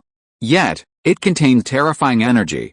A dazzling blue phoenix descended from the sky, without a trace of fire, transforming into dazzling ice blue light. It floated down. Its movements weren't fast, but with each step forward, the falling snowflakes made its body more solid. Yichu looked up at the Ice Phoenix attacking him from above. He shook his head helplessly. You should understand, this move can't hit me. With just one ethereal transformation, your move will be useless, I understand. But this is the last thing I can do. Schwabinger felt an overwhelming sense of powerlessness. She now only wanted to use her strongest move to win this final match of the preliminaries, to draw perfect conclusion to the Heavenly Dao region's preliminaries. So, Yichu, will you choose to become ethereal, or let my attack vanish into thin air? Sigh, since that's the case, then I'll make this ending even more perfect, so you have no regrets. Yichu sighed softly. His wings suddenly retracted, and he landed on the ground. He turned to Xiaolan and the others and instructed, you all get off the stage quickly, don't get caught in the aftershocks. Xiaochu, brother, be careful. After instructing Yichu, the girls immediately jumped off the stage, trying to stay as far away as possible so as not to worry him. On the stage, facing the direction of Blue Tyrant Academy, only Yichu remained. Compared to the Ice Phoenix, which was over 7 meters long, Yichu looked so small, the dazzling blue light completely illuminating the arena. At this moment, even the audience who supported Blue Tyrant Academy and Yichu couldn't help but feel a little nervous for him. Judging from his words just now, he was going to choose to confront it head-on. What kind of method would Yichu use? The Ice Phoenix, which had been gliding down from the air, paused for a moment, and Schwabinger's worried voice came from within the blue light. What are you doing? Quickly etherealize, I'm losing control. She had already given it her all, and the energy condensed by the Ice Phoenix in the air was beyond her control. She didn't think Yichu had any way to withstand this attack unscathed. A faint smile appeared on Yichu's face. Schwabinger was quite kind-hearted. Miss Yuir, I advise you and your sisters to go down from the arena first, to avoid accidental injury. Yichu, are you calling me? Yuir looked at Yichu with delight, not expecting him to care about her. Yichu sighed and rubbed his forehead. He stopped talking, looked up at the Ice Phoenix in the sky, and raised his right hand. Sister, what is Yichu doing? Why doesn't he just make that Ice Phoenix disappear into thin air like your fire dance son? Or etherealize it? Ho Wuxiang looked strangely at the central arena where Yichu was. Could it be that Schwabinger and the others' attacks have reached the limit of Yichu's soul skill? He can't make the Ice Phoenix disappear into thin air. Sister, do you think Yichu will get hurt? Shut up, Ho Wu irritably hissed. Ho Wuxiang immediately shut up with a forced smile. If you want to know so badly, why don't you just look for yourself? Ho Wu said irritably. She was very unhappy. If it really exceeded the limit of Yichu's soul skill, that would be fine. But if it wasn't, then Yichu was blatantly discriminating. Why was he targeting her Ho Wu Yaoang? Was her Ho Wu Yaoang not worthy of Yichu's serious attention? Come on, Yichu raised his right hand, his whole body bathed in lightning. While distracted, he simultaneously created 4 Rasengans. Starting from the size of a fist, they gradually grew to the size of a basketball. The colors of the Rasengan suddenly changed. One was fiery red, with endless flames burning inside. Another flashed with lightning, with bolts of lightning constantly shooting out from it. There was another one. After Yichu's eternal Mangekyou Sharingan flashed, a sliver of black light suddenly appeared, instantly dyeing the Rasengan black as ink, seemingly capable of devouring everything. Yichu added a trace of Amaterasu's black flames into it. The 3 basketball-sized Rasengans, each a different color, suddenly squeezed into the original Rasengan in the center under Yichu's control. The power of the 3 was slowly merging. The ultimate fire became nourishment for Amaterasu's flames, filling the black flames with a scorching heat, and even the snowflakes in the air began to slowly melt. Then, lightning merged with the black flames, and the blue-purple lightning suddenly turned black and white. Terrifying lightning scattered in all directions. Crackling. The Rasengan held by Yichu suddenly transformed into a black sphere with a diameter of over 1 meter, mixed with black and white lightning. The lightning continuously struck the ground, and with the injection of Yichu's soul power, the affected area expanded wider and wider. Where the black and white lightning touched, the clinging lightning residue remained on the ground, still burning with small black flames. Seeing this, Xiao Wu dared not linger any longer and quickly led her sisters off the arena. The Ice Phoenix was out of control, descending from the sky, unleashing a torrent of energy. A surge of cold air had already completely locked onto Yichu's body. The ice and snow drifting spirit fusion technique was extremely powerful. Once unleashed, it would immediately lock onto its opponent. But at that moment, Yichu threw out the jet black Rasengan in his hand, wrapped in black and white lightning and spinning continuously. Strangely, the black sphere ignored the surging cold air, breaking through the locked energy before the Ice Phoenix descended, rising at least 20 meters into the air. Wherever it passed, all the ice and snow melted prematurely, and even the air itself distorted. The collision between the Ice Phoenix and the black sphere caused some of the cold air to pour down, freezing the entire arena and instantly covering it with a layer of blue light.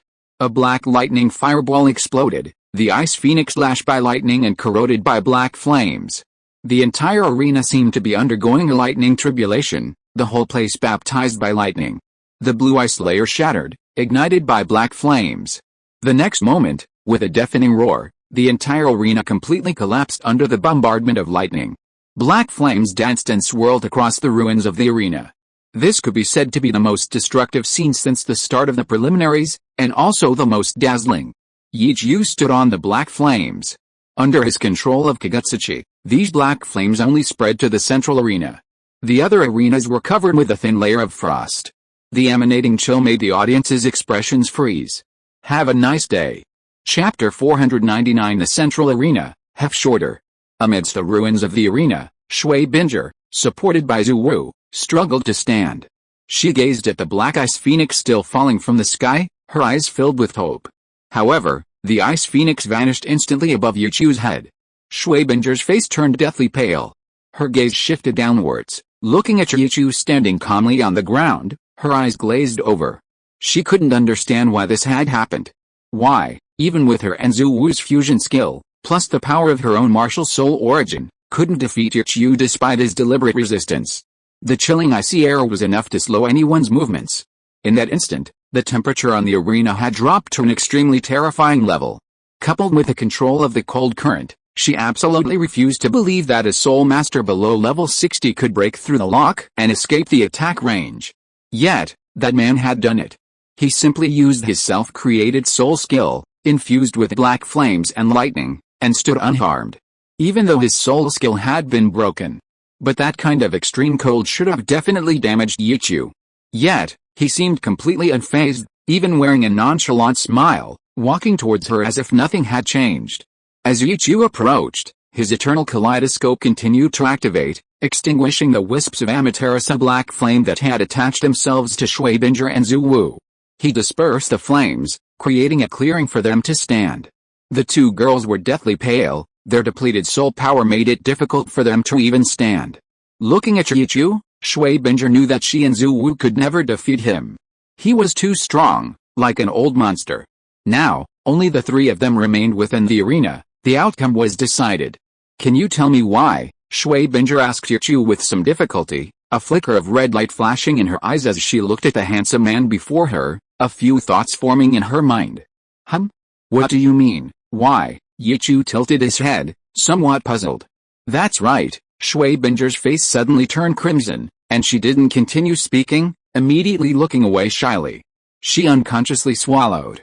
How could she feel this way? Shui Binger lowered her eyes, not daring to look at Yichu again. This was the first time she had felt such a flutter in her heart when facing a man. Zhu Wu beside her, however, was completely oblivious, lost in Yichu's Sharingan. She stared at Yichu, her face flushed, her heart pounding, and her already unsteady legs felt weak. Yichu frowned, immediately extinguishing all the black flames on the arena and closing his Sharingan. The arena was now half flattened, much shorter than before. Zhu Wu, what's wrong? Shui Binger suddenly noticed Zhu Wu taking a step forward and looked at her curiously. Zhu Wu snapped out of her daze, her face burning, panting slightly. It's nothing, she responded softly, glancing up at Yichu before her, her face flushing even more as she buried her head in Shui Binger's shoulder. Ahem, Yichu coughed awkwardly twice, bringing Shui Binger back to her senses as she was about to ask about Zhu Wu. I'm sorry, I wanted to ask why you don't get frostbite. Yichu wasn't about to tell her that Zhu Wu's condition was entirely her fault. After a moment's hesitation, he explained softly, because I have ice immunity, so I don't get frostbite. Yichu's body had been tempered by the 8-cornered ice grass, the blazing apricot blossom, and the ice and fire yin-yang well, and had also received a gift from the ice and fire dragon king. His physique was far superior to that of ordinary people, capable of resisting all cold and fire attribute energies. Hearing Yichu's words, both of their beautiful eyes froze on him, a bitter smile appearing on Shui Binger's lips. Then why were you restricted by me before? Shui Binger couldn't help but ask. Her first soul skill, Ice Seal, clearly worked on Yichu. But the extreme cold brought by the Ice Phoenix didn't? Yichu rolled his eyes. It's a simple principle, isn't it? My ice and fire immunity only works on energy forms. Physical objects can naturally bind me, and energy impacts will also harm me, and your ice seal is a solid form, so of course I'm bound. I can only break through or become ethereal and leave, but the chill within won't hurt me. Shui Binger's face flushed slightly, her eyes lowered, and she pursed her red lips, saying with difficulty, we lost this match. At this moment, the referee cautiously approached, even though he possessed a soul power of over 50 levels. He was somewhat uneasy. These young people were truly amazing. What if they still had some trump cards up their sleeves? He might also be implicated. Is it over? The referee looked at both sides. Yichu glanced at Shui Binger, and the two nodded to each other, saying in unison, it's over. Not only was their match over, but the preliminary rounds of the Soul Master competition also came to a perfect end with Yichu and Shui Binger. The referee nodded and immediately announced loudly to the audience. The next match of the Heavenly Douluo region preliminaries, Blue Tyrant Academy vs Heavenly Water Academy. Winner, Blue Tyrant Academy. Whoosh, the referee's words echoed throughout the entire Great Soul Arena via the Soul Tool. The audience, who had been unable to contain themselves any longer, immediately erupted in cheers. The destructive power of this match was undeniable. It was undoubtedly the strongest clash ever. Even the arena was shattered, reduced to more than half its original height. Sister, are you alright? Shui Wu and the others quickly ran onto the arena, helping the two exhausted girls, Shui Binger and Shui Wu. Looking at Shui Binger in her arms, Shui Wu ultimately didn't abandon her and ran towards Yichu. Instead, she blushed and looked at Yichu. Yichu, thank you for going easy on me, you're welcome. It's just a match, friendship comes first. Yichu smiled slightly and waved goodbye to Shui Wu. Shui Wu looked at the group of girls who had surrounded Yichu and lowered her head in dejection. Alright, seventh sister, stop daydreaming, the preliminaries are over. Ningrongrong pounced on Yichu, checked him over, and seeing he wasn't injured, immediately asked, HMPH. You stinky guy, you probably didn't fancy any of those women, did you? Wrong, I'm not that hungry. What's the point of talking about liking someone after just one meeting? Yichu rolled his eyes. Does brother mean if you look at them a few more times, you'll like them? Xiaolan tilted her head, puzzled. Xiaolan? Yichu glared at her, then, seeing the somewhat resentful looks from the girls beside him, inwardly cried out, I can't take it anymore, wishing everyone a happy life. Chapter 500 A Snowy Night and Salus's Confrontation. The preliminary rounds in Xiandao City have all concluded.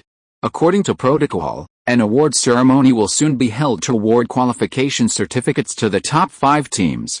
However, due to the damage to the main arena during the previous matches, this process has been simplified. Other academies that did not qualify will not participate in the final ceremony. Only the top 5 teams will receive their qualification certificates on the VIP stage. The ceremony itself was straightforward. Following the host's announcement, the captains and vice-captains of the top 5 teams walked onto the stage. Blue Tyrant Academy's first place was undisputed. Divine Wind Academy and Thunder Academy had the same record of 25 wins and 2 losses. However, Divine Wind Academy had previously defeated Thunder Academy, so the head-to-head record determined their ranking. Divine Wind Academy second, Thunder Academy third. Heavenly Water Academy had one more win than Blazing Fire Academy, ranking 4th. Blazing Fire Academy remained in 5th place. Representing Blue Tyrant Academy on the stage were Yichu and Du Guyan. As they stepped onto the stage, they immediately felt several gazes upon them. Among them, the most intense was those from Blazing Fire Academy's Xiao Wu. She still couldn't fully let go of her defeat to Yichu. Although she understood their relative strengths, Yichu's differential treatment of other teams always bothered her. Then came Zhu Kai, Zhu King, Ning Fengzi, Zhu Beng, and even Salis on the VIP stage. Yichu glanced at Salis without showing any emotion. A sense of unease crept into his heart. Could it be that Bibi Dong was about to make a move against him? The host's words interrupted Yichu's thoughts. Next, His Majesty, Sect Master Ning of the 7 Treasure Glazed Tile School, and Platinum Bishop Salis will personally present the qualification certificates and prize money to the 5 teams that have entered the qualifying rounds. The qualification certificate was essentially a handwritten note. There was no fear of forgery, as both the Spirit Hall and the Heavendao Empire knew which academy had advanced. The top 5 academies received the same prize money, as this was only the preliminary round. Each team received a reward of 10,000 gold soul coins from the Heavendao Empire. In the finals, the prizes for the top 3 would be provided by the Spirit Hall. After the awards were presented, the host handed the speaking rights to the most esteemed person present, Emperor Zhu Yi. Emperor Zhu Yi's gaze swept over the student representatives from the 5 academies before him, lingering on Yichu for a few extra seconds, before he smiled and said, "First of all, children, I congratulate you.